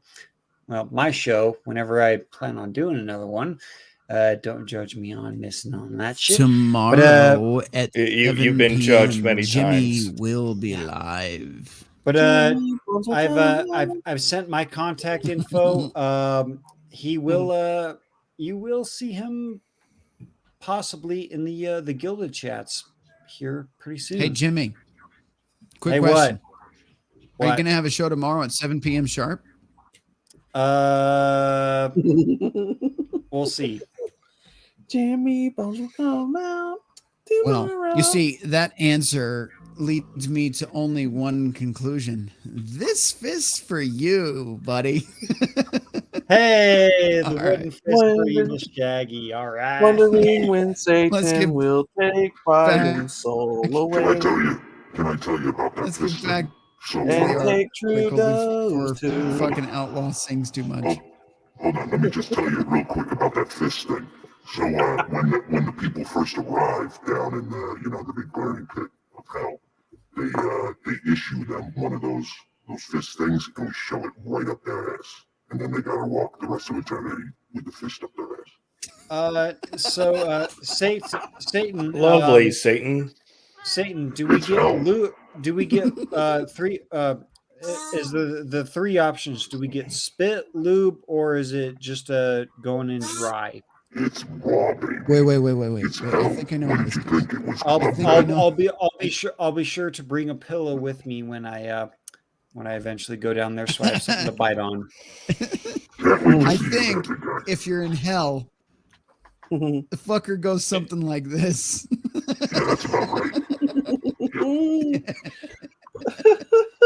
All right, Jesus fuck. I'm gonna use Grandma's strong hand. You I guys wish made he it would to the take first half of Biden. the show. It was serious. I wish he We're would take here Biden now. and Trudeau's soul. There's He a small probably problem with has. that. He just hasn't repoed it yet. Don't worry, because you see, Recalled. I want a little bit of hell on earth as well, so I leave them fuckers up here to create problems. We are experiencing hell on earth, so you're doing a great job there, Satan. Thank you very much. I'm glad I could be accommodating.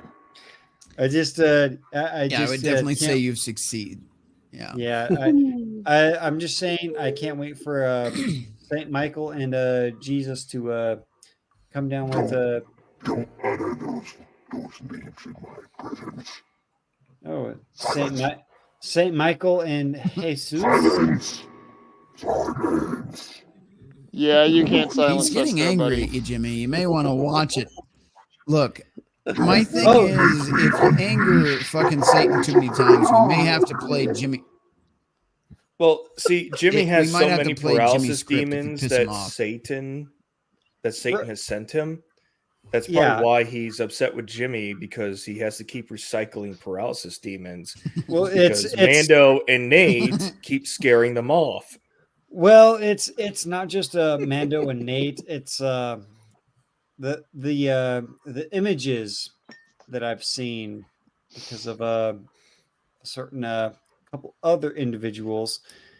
Yeah, hell during can't their compete. during their after parties, and Those are direct cameras into hell. Jimmy, I've just got one thing to say to you on that. Black Beagle ears. No. Black Beagle ears do not do anything for me anymore because of the things that I have seen. Oh, good. That means I can up All it right. to Well, level we had 3. a show. Until I don't know what showed up. happened. It's getting a little weird around here. You want me to leave Hold Rhino on. because I No, kinda took things no, off the Jimmy, it rails. wasn't you. Satan showed up. You know how Satan is. He's got to have attention. Of course. He's he's like the king of this world, according to scriptures. So, you know, it's just how it goes, man. All right. Just come in and take over. Go on, read your article. Yeah. Get on. So, all right, we're gonna read the article. We're a little bit delayed now. My computer's fucked up. Satan probably did that too, because now we're like 10 seconds behind on my side. That's awesome. Actually, I Kyle gotta and wonder had if it's discussed our Satan or Murphy. hesitation. All of the above. Kyle and I had discussed our hesitation about being monogamous. So we checked back in repeatedly until it was time to pull the trigger. Yeah, okay. Rachel first learned about polyamory while she was at university. Of course she did. More cock is what was going on there. She said, I remember thinking, is that me? And it made me realize how I'd been viewing my relationships. We communicated so much I cannot begin to express the amount of additional communication and self-reflection, as well as awareness that's required for this to work in a healthy way. Yeah, okay. All right. Lots of cock, and cock. All right. Ashley and Yair had been in an open relationship since they met and started seeing Rachel and Kyle for dates. While they all shared sexual and emotional intimacy together, Yair and Kyle didn't get involved with each other romantically. Okay, so I guess one party gets to fucky sucky and the other doesn't. All right. The foursome moved in together in November 2021 during the coof and came up with a rotation for sleeping partners, date nights, and general responsibilities. So the biggest bitch in the house, which is probably Kyle, was in charge of the trash and the vacuuming and the mopping and the dick sucking. And the rest didn't have to do a damn thing. However, Kyle left. I was right. It was Kyle. However, Kyle left the relationship at the beginning of 2023. It's always a Kyle, which was a choice the group came to together, meaning, fuck you, Kyle, you're a bitch. Rachel, Yair, and Ashley, who remain a throuple, are still processing this split. Bullshit they are. They're all fucking sucking each other. They don't care. But are excited about the future, including getting married and having kids at the same time. Oh, we can get into a domestic partnership, so we'd love to do that. Apparently, I'm breaking up, so stand by. If we can, Ashley and I both want to carry one baby, with Yair biologically fathering the kids. You see Satan into this and everything goes to hell. No pun intended. I'm still working through the emotions of Kyle TV leaving. drama. Wasn't that a subplot line in a shitty action film a few years ago?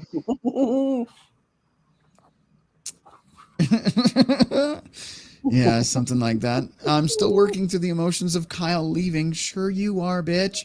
While it's the right decision for all of us because he was a bitch, it's incredibly hard. I love him a lot, but not enough to marry him or be monogamous. It's a very special, he is a very special person. I will always love him. We were best friends and partners, but I like Chad better. Our families have been incredibly supportive around our relationships and breakup, even with the things they didn't fully understand.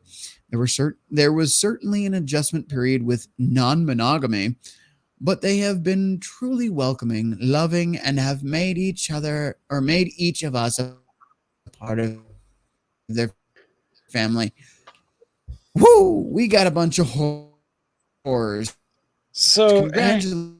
hang on. Let me see if I can bring fuck-ups myself up to speed on this. All right. Let me see if I can bring myself up to speed on this. You're talking about a woman that is in a polyamorous relationship with two men named Chad and Kyle. I don't know if his name was And Chad. another for woman. Sure, but it might have been Chad. Not sure. I think it was Yair. I think he was a Yair. So he had a fancy foreign name. Don't get too excited, Jimmy. I invented the name Chad.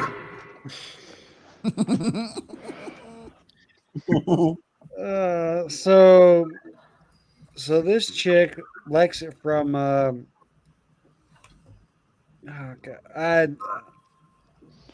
move on. She's a lumpy liver.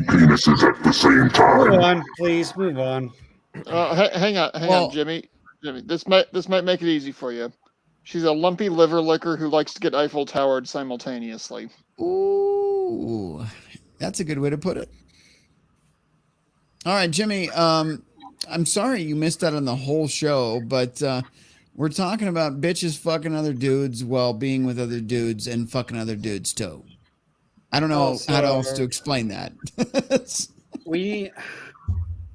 I need to send you the GIF that I made of a Pop doing the more cock. We need to add that. Need that. We need to add that to your. We need to add that to your repertoire playlist. You know what we haven't had tonight?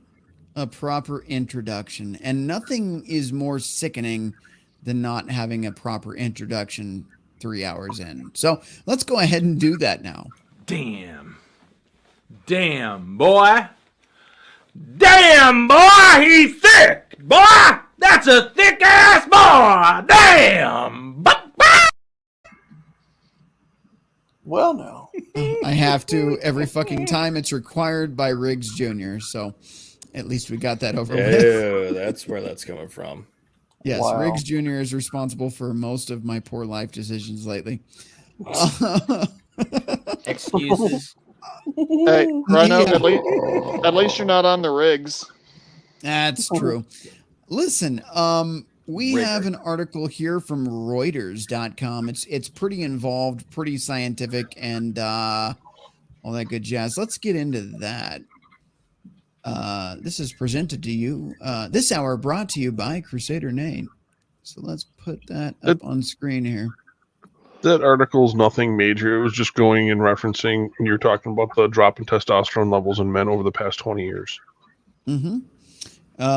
I wish my computer would stop being fucking homosexual.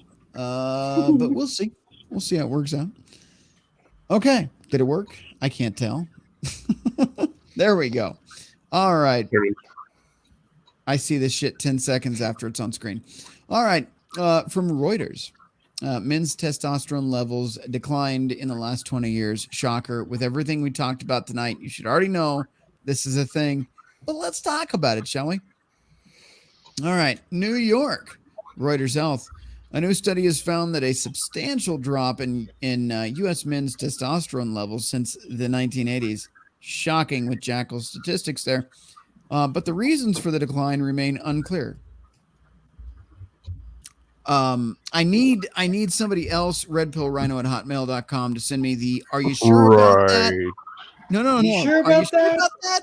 Are you sure about that? because it's not unclear at all. We already know. This trend also does not appear to be related. Please, redpillrhino@hotmail.com. I'm serious. Send me the shit that I request. Please. It makes the show so much better. The average level of male hormone dropped by 1% a year. Dr. Thomas Travison, and colleagues from the New England Research Institute in Watertown, Massachusetts found this means that, for example, a 65-year-old man in 2002 would have testosterone levels 15% lower than those of a 65-year-old in 1987. This also means that a greater proportion of men in 2002, I have a little bit of an echo in the mic. If you're catching echo on your end, please mute yourself temporarily. Or it could be Satan. I think it might be filtering through Satan. Let me test something. Oh, Satan's asshole has an echo. Are you shocked? Definitely Satan. This means also a greater proportion of men in 2002 would have a below normal testosterone level than in 1987. The entire population is shifting somewhat downward, we think. We know estrogen in the water supply, okay? That'll do it. Travison told Reuters Health, we're counting on other studies to confirm this. Again, soy, plastics, estrogen, the water supply. We're fucking men, literally every way, but literally. The thing is, Rhino, they're going to try to find some way to or say that it's anything other than what everyone with half a brain knows. I know what's causing this. It was Trump getting elected. That's why testosterone is dropping. It was Trump's fault, right? We need to indict him for lowering testosterone. That's that's the real crime. You say that as a joke. That sounds like a Babylon Bee article headline. Oh no, hang on. He says that as a joke, but I fully expect by the end of the week we're going to hear the Georgia DA is going to indict Trump for poisoning the testosterone. Well, apparently that DA that charged him in Georgia has some skeletons coming out that may make her entire indictment null and void for malicious prosecution. Because tell us she's more, now, sir. I've only seen headline snippets. I haven't read any articles on it, but apparently she's got some election fraud charges coming against her. I don't know how the DA has this coming against her, but I'm letting that story stew for a little bit until we get something concrete. Satan, what are your thoughts on this the rule affair, of sir? you want to make sure to be accurate rather than first? Which affair are we talking about? The affair with Trump? That we're trying to fuck him over? Isn't that a lot of fun drama? Aren't you guys enjoying the drama? Well, I can see why Trump is not fun for you, because he doesn't drink, he doesn't indulge in drugs, he just indulges in money, and making America great again. I know, it's a real thorn in my side. Me and the Dems have been trying to get him for a while. I think we're gonna get him this time. We're gonna put him away for 700 years. Would you say that if you had it your way, you'd give him a JFK haircut, sir? Oh yeah, you could say that. You could say that. No, hang on, Rhino. You're talking to Satan. He's not going to give him the JFK haircut. The shot will be a lot lower. Look, I'm sorry about your frustration, Satan, but we got to get on to this article. So, while a man's testosterone level will fall steadily as he ages, the researchers observed a speedier decline in average testosterone levels than would have been expected with aging alone. Okay, you know what? I don't need to read the rest of this. Like Crusader said, we basically covered it. Maybe, just saying, not just for testosterone, but maybe society as a whole, maybe just in general, maybe we fucked up letting women just run around fucking whoever they wanted with no consequences. Maybe a repercussion of that is men aren't getting laid anymore unless they're the top 20%. And maybe men's testosterone is dropping, which makes them less likely to want to be a top 20%er because there's estrogen in the water. And maybe we've created a bunch of soy boys that can't get laid because of women taking birth control. Causation doesn't equal correlation or whatever the fuck they say, but maybe that's what's going on. Thoughts on the panel? Looks like a duck, smells like a duck. It's probably a duck. Or maybe if they're guys that look like me, can't get laid. Well, if it looks like a waffle, I honestly don't think it's those. Listen, I'm a people person, and I'll talk to people and whatnot when on the rare occasions I do go out. Listen, and it's like, you just need a small fluffy dog and a basket with lotion.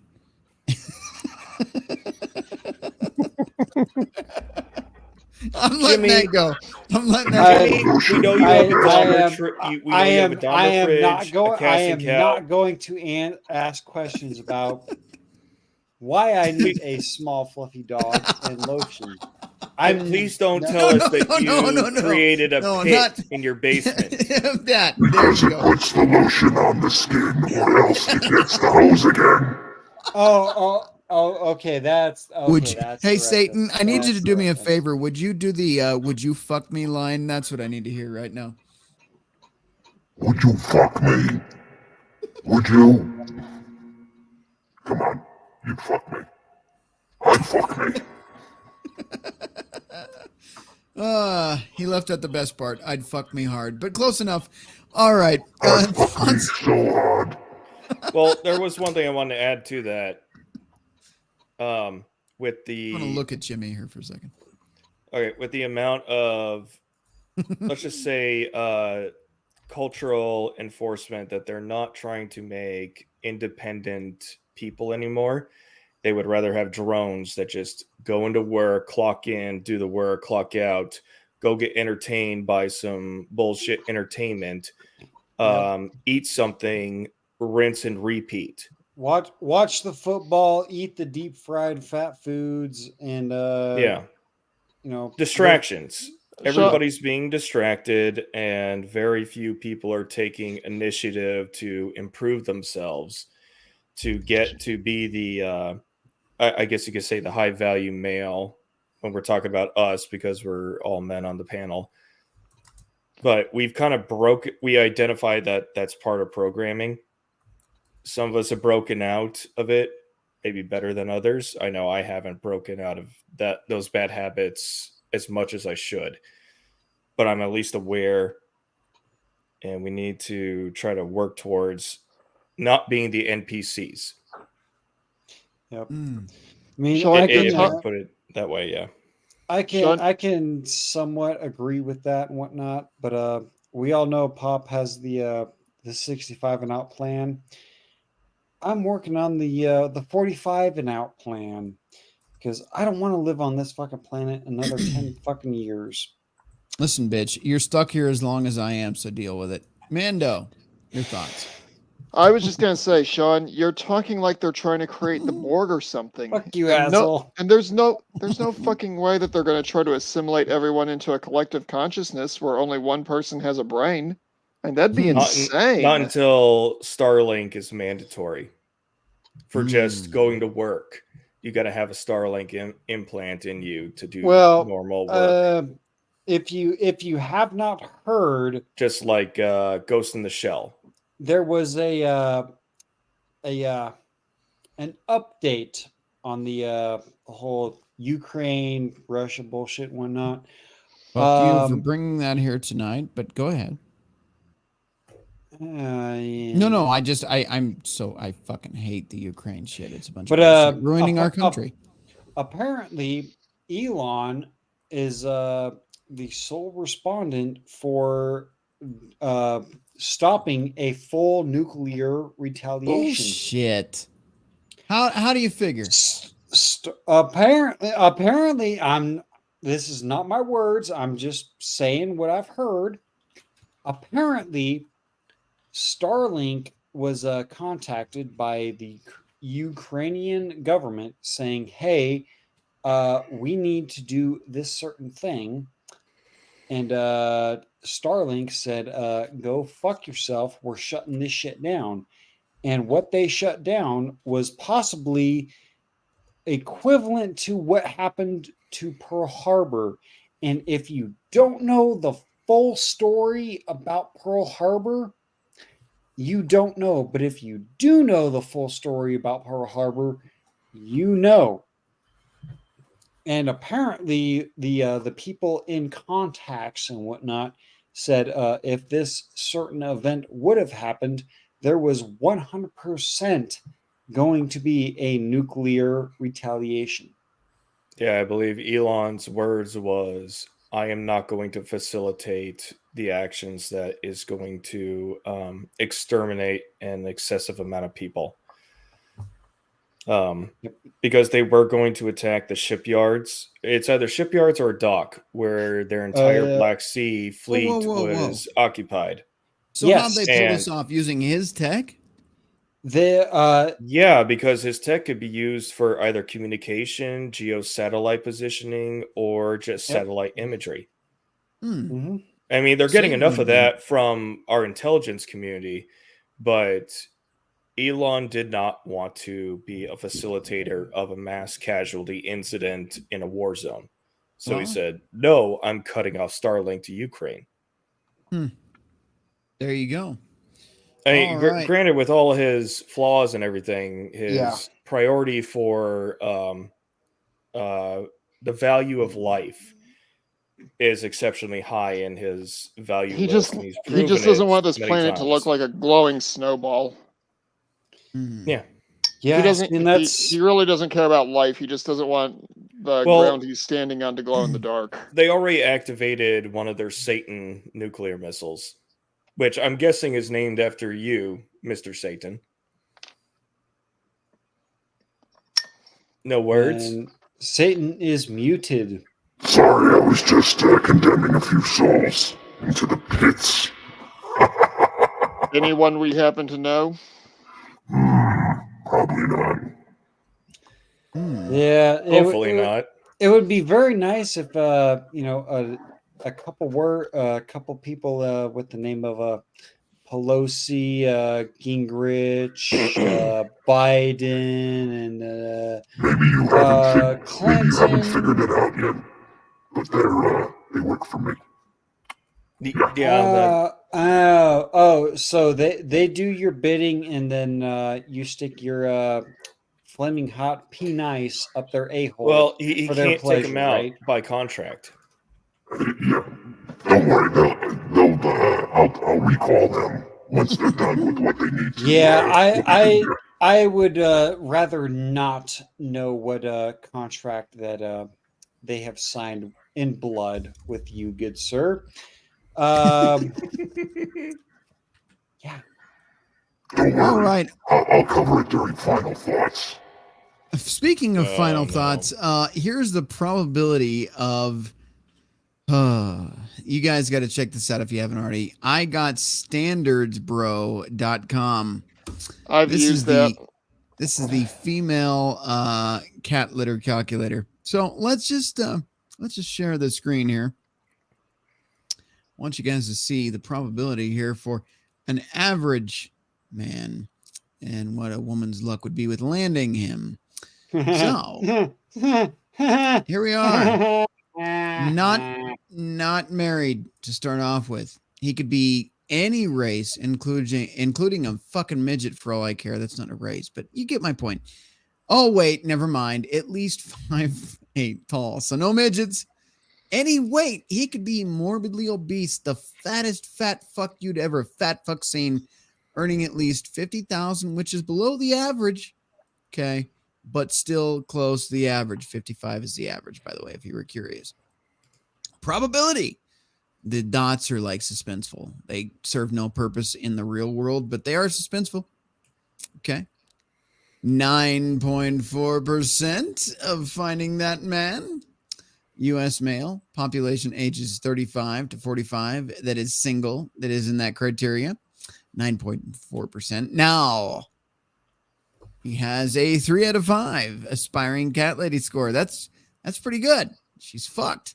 Let's try a new search. Gentlemen, it is up to you, the panel, to determine what kind of hoe life she's going to be hoe-lifing. How old is this man? From 18 to, let's see, the final odds is 85. After that, he's dead. What's the age range? 23 to 35. Anybody else want to add or detract from that? No, Yeah, I it think sounds that's like a good good age number. range. Exclude married or keep married? Does she want a married Exclude. man? All right, Exclude. Yep. we'll cross that bitch off. Does he have to be white, black, Asian, or can he look like Satan and be anything he wants to be? Make it any of them. Just widen the net as much as possible. All right, we're casting a wide net. How short can that bitch be? 6'5", because that is That's my height. retarded. Nobody's 6'5". 5'5". That's less than 5'5" is like the average. Nobody is 6'5", motherfucker. I am 6'5". You are less than 0.01%. You son Yes, of a bitch. he is. Anyway, do we exclude obese or do we let those fat fuckers have a chance? Let him have a chance. Depends on what money. Let the fatties into the club. How much does he make? 30K, 25K? Is he on a McDonald's salary? Which would be what's the minimum? Well, nowadays Let's say it would be upper there. management, What's upper the management minimum? McDonald's salary. So 40, 45? 45. 35. Okay, here's a reasonable group of men determining their odds as if they were women. Let's see. He could be, any marital status. I'm not sure what happened there. I might have to correct that. 0.2%. Well, hold on. Even if he's married, because for some reason that guessing. fucked off. I'm But just any race, guessing. 5'5", not obese. Wait, if you check, I guess if you check it, it fucks it up. Oh my God. Even if he's not obese and married, if he's 5'5" and makes $45,000 a year, she has a 22% chance of meeting the dude. So there you go. He could be married and fat as fuck. What? Wait. Married and not fat as fuck. Let's try this again. All the numbers the same, 23 to 25. We're going to exclude. See, that should be exclude married. It should was exclude married. So leave it unchecked this time. I guess that was weird. Yeah, okay, see what 5'5". that Along with changes. the obese one. Uncheck obese. I'm just seeing if this will fix it.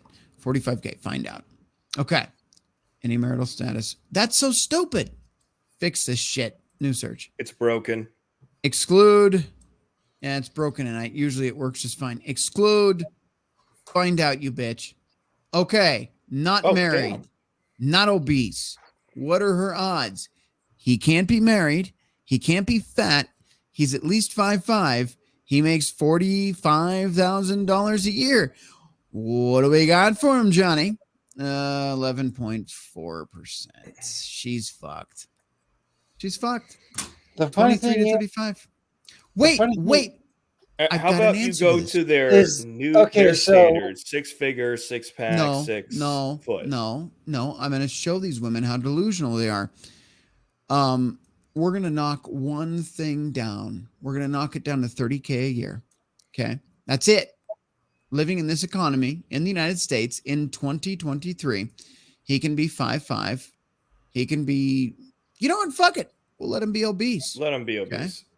All right. He's not married because we have some standards. He can be any shade of the rainbow. Okay. He's still 23 to 35. You know what? Yeah, let's leave that alone. The only factor we changed is money. Watch this. Okay, now he's making probably what most middle class are making. Oh, would you look at that? From 11 to 31% odds. Just on money alone. How low do we got to go in order to get a high delusion score?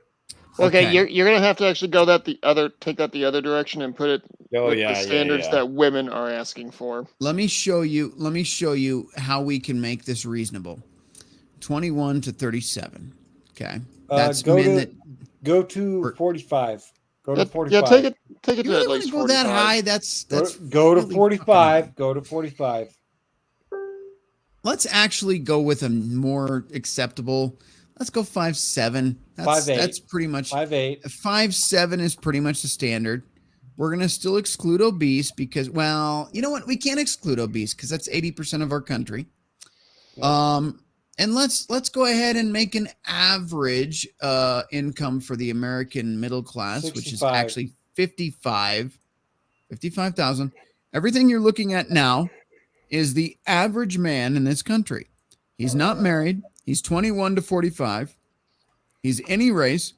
He's about 5'7", give or take a few fucking inches, not counting his dick. All right, exclude obese. We're not going to exclude obese. Obese is allowed this time because every motherfucker's fat now. Follow me for more. 55K. That's average. It's average. It's average. Jimmy, you're an exception. You're a beanpole. I don't care. Find out how many women would accept this. What are her odds? Oh, well. No. 10%. 10%. This is what you're searching for. Isn't what the woman would accept. It's what. What a woman wants now. We'll do that. Okay. She's going to want a man. Let's just jump that up to 28. And we're going to lower that number to, again, back down to 37 or 38. Let's go to 38. We're not going to exclude married because she doesn't give a fuck about that. Any race, I don't know. If you're Pearl, we'd have to switch it to that toggle. But since we're not just pearly things, we'll keep it with all.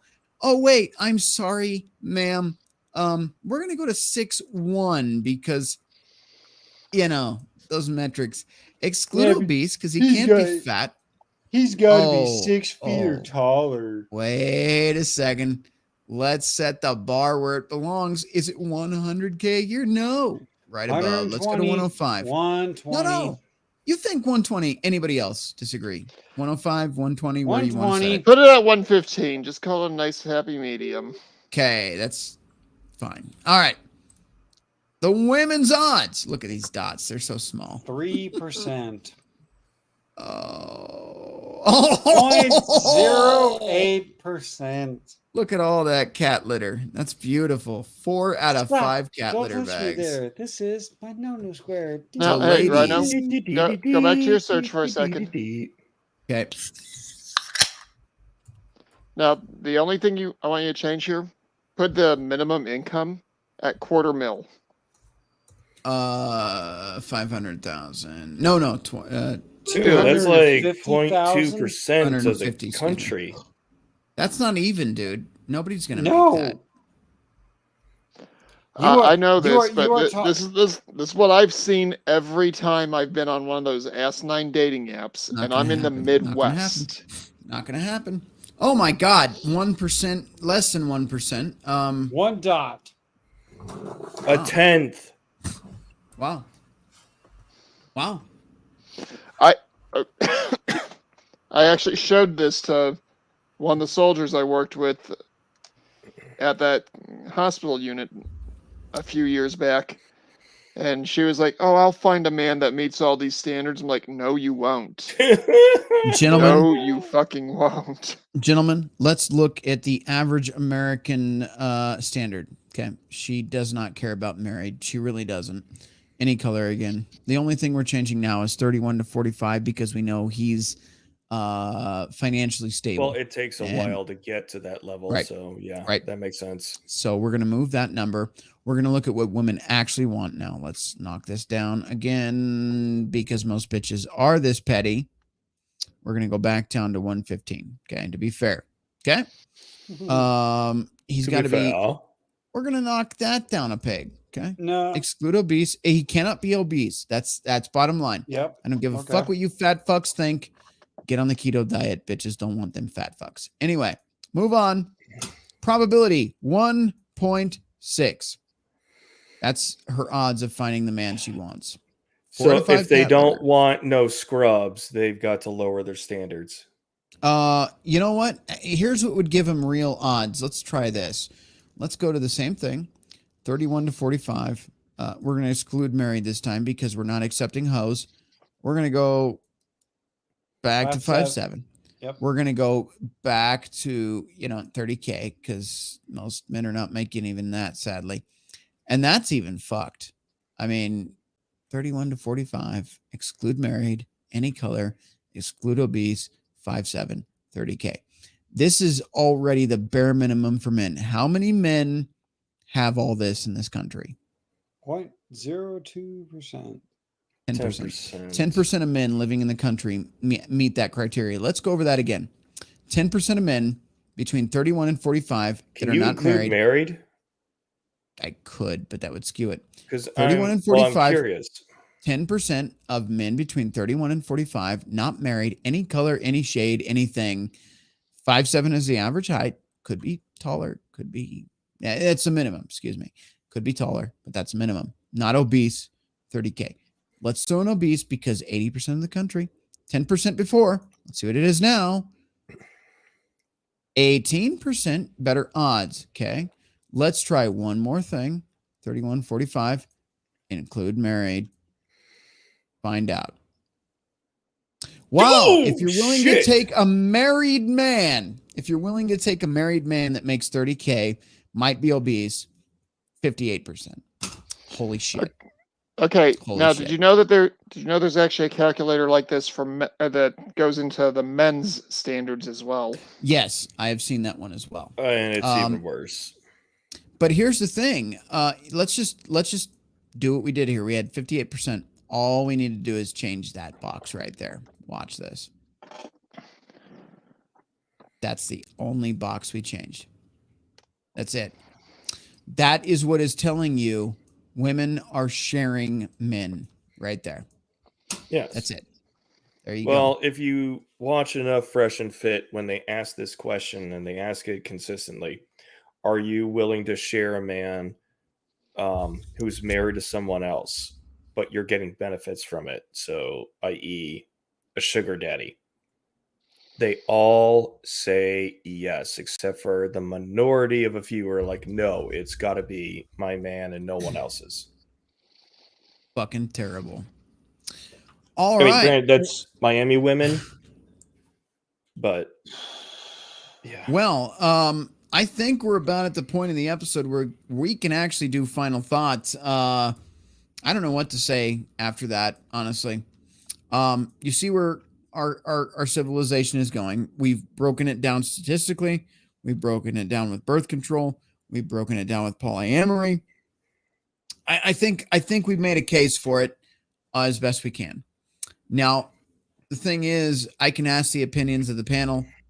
That's going to be a very small sample. Do you think it's going to get better? Do you think it's going to get worse? You and the audience can draw your own conclusions. I don't need to ask the panel. In my opinion, which my opinion means fuck all too, it's going to get worse. It's going to get much, much worse. It'll get better, but only after it gets worse. Only after birth rates are really fucking low. That's when it'll get better. Okay? When the government has to step in and make laws to unfuck the laws that they made to fuck us, that's when it'll get better. Until then, we're fucked. It's my opinion. Take it or leave it. This is my show, so if you don't like it, get fucked. But it's going to get so much worse. Just like this. I don't it's think look you're like off. this. It's going to look like that. Just like that. Sean, your thoughts. So Final I don't thoughts. think you're wrong. I think it's still going to get worse before it gets better. But politics is downhill from culture, so culture has got to change first. If there wasn't so much yelling and screaming for wokeness, politicians would have nothing to push because that's all they're hearing. Nobody's talking to their politicians enough saying, I want what I want. And maybe if we scream and yell loud enough, they'll start to come around. But they're ingrained into these woke positions. So I don't know what's going to break them out of it, except new blood coming in as your representatives in the federal side.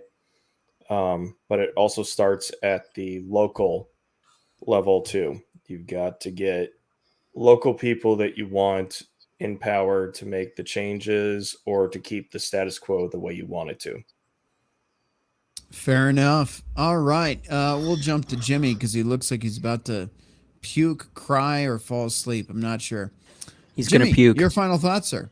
Well, my brain is in pain.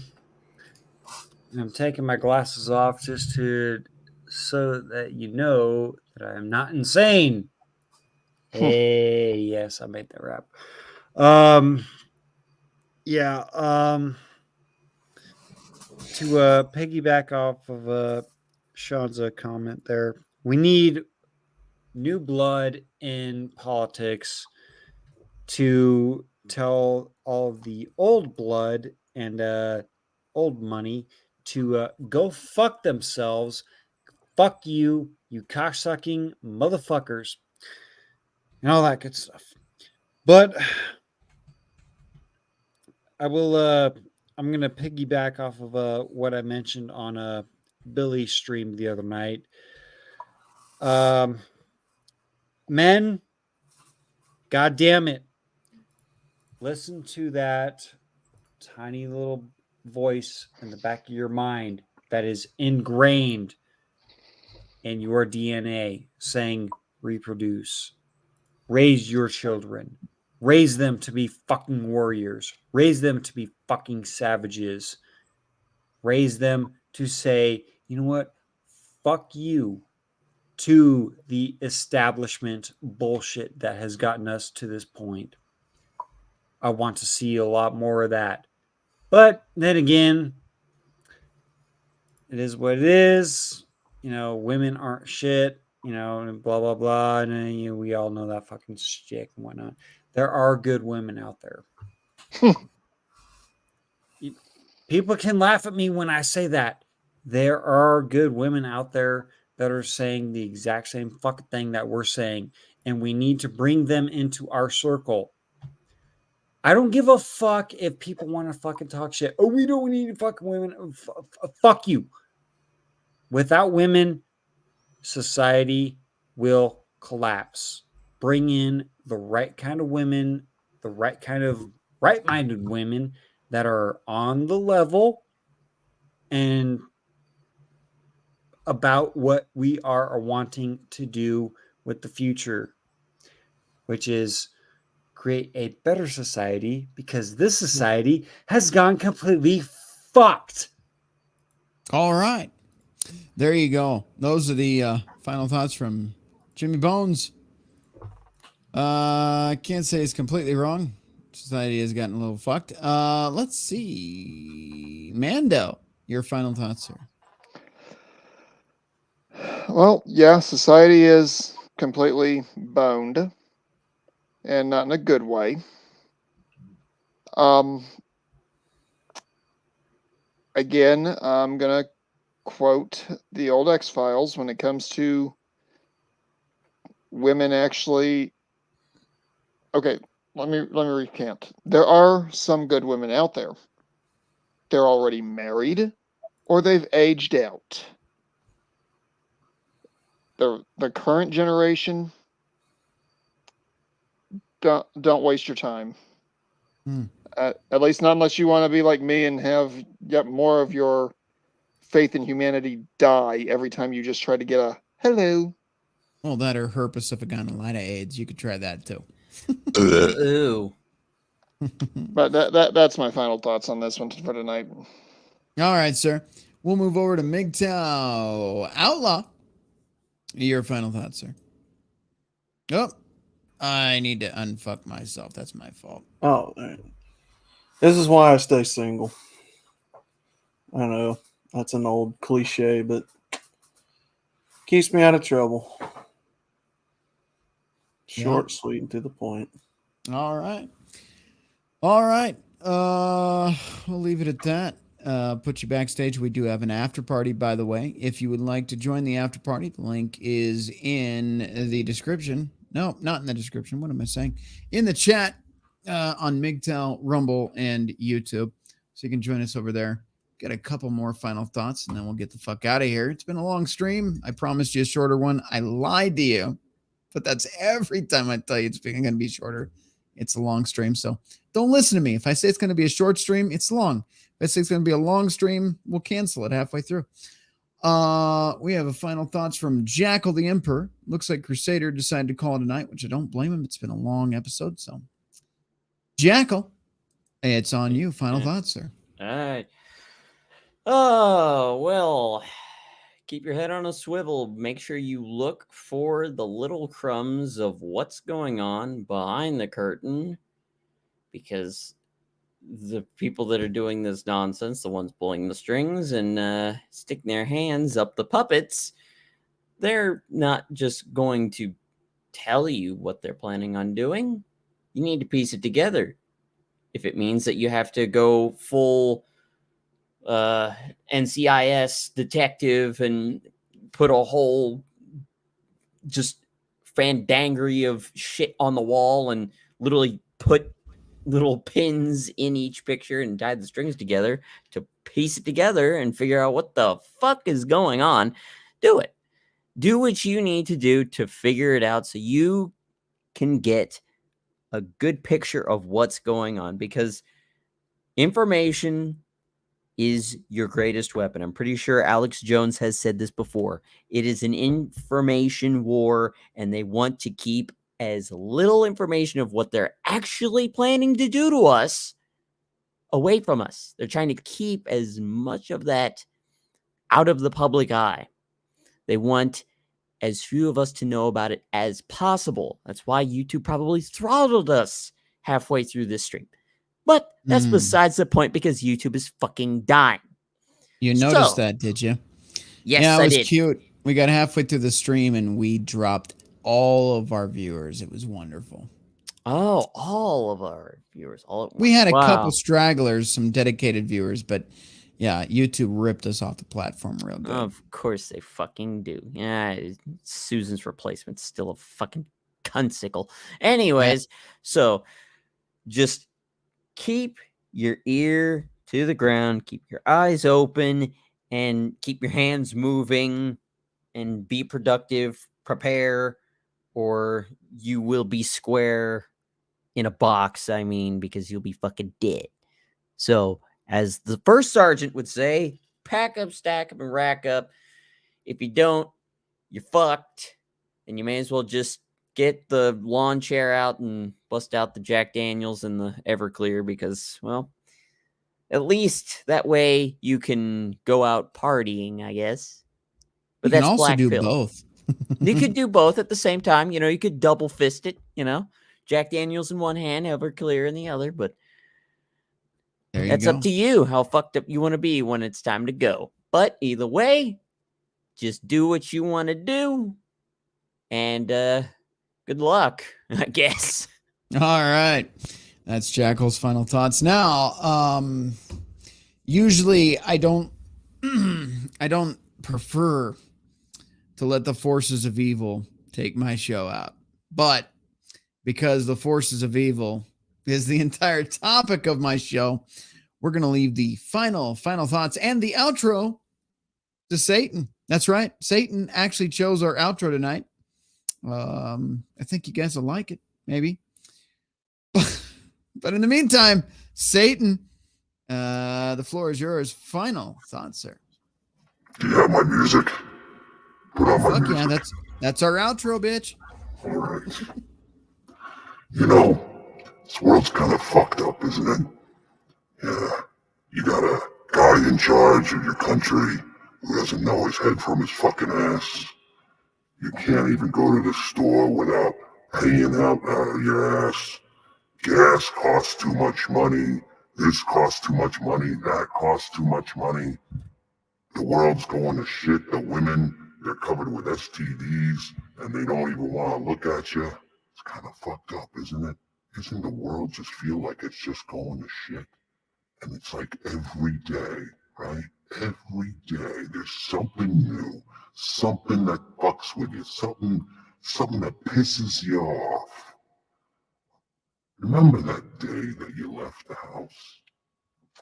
And then it was almost like things changed, right? You remember that?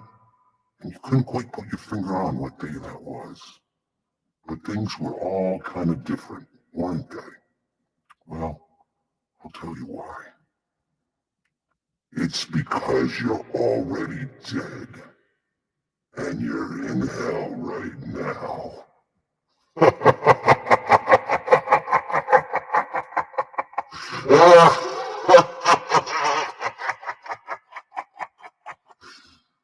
Well, that was quite the outro, Satan. Thank you for that. If you'd like to join the after party once again, he might be onto something. That actually was like oddly realistic. maybe. He could be right. He could be right. Anyway, if you'd like to join the after party, link again is in the chat. Scroll up if you don't see it. On YouTube, Rumble, and MGTOW, we're going to play Satan's favorite fucking outro. Apparently, this is like his thing. So, here we go. You guys have a great week. Again, if you'd like to donate to the channel, keep the lights on, keep the computer working, keep the internet streaming, keep the equipment that we have here and the software that we have here to run the show going. I appreciate it. Every penny, even 4 cents, it helps. You can head over to redpillrhino.com to make a donation, Cash App, or PayPal. You can find that in the description on all of these videos on MGTOW, Rumble, and YouTube as well. You can also super chat in the future if you want to do it that way. I recommend doing that on MGTOW or Rumble because YouTube's kind of a dick, but you can super chat anywhere. Anything is helpful. Although, remember, YouTube is asshole, and they take 30%. So if you pay $100, they take $30. That's kind of a dick move. Whatever. Fuck YouTube. All right. But thank you all that support the channel. It means a lot. You guys have actually helped us make it through year 1 into year 2 now. So those of you that do donate, you do make a difference. Without you, this show would not run. Keep that in mind. That is a huge fucking thank you, if not a reach around from me personally. Thank you for help keeping this show run. Jimmy just shaking his head back there. I see that. All right, guys. Satan's asshole is on tap, so we're gonna play his outro tonight. Let's go ahead and do that. Satan's actually not that bad of a guy. After tonight, I've learned a lot about him, and I think he has a lot to offer. So, if in doubt, listen to Satan. He can at least teach you a few things about what not to do, at the very least. Anyway, I leave you with that. Y'all have a great night. I will see you next week. For those of you that are still subscribed after seeing Satan on a stream, thank you so much, and have a great weekend. Don't drink too much. Don't drink and drive at all. And if you do drink whatever Jimmy's drinking, because it seems to work pretty well. Ask him tomorrow at 7 p.m. sharp on his show what he drinks, because he will be there. And if he's not, we're all going to bitch slap that motherfucker down to hell so he can meet Satan again after the stream. All right. Talk to y'all later. Have a great night.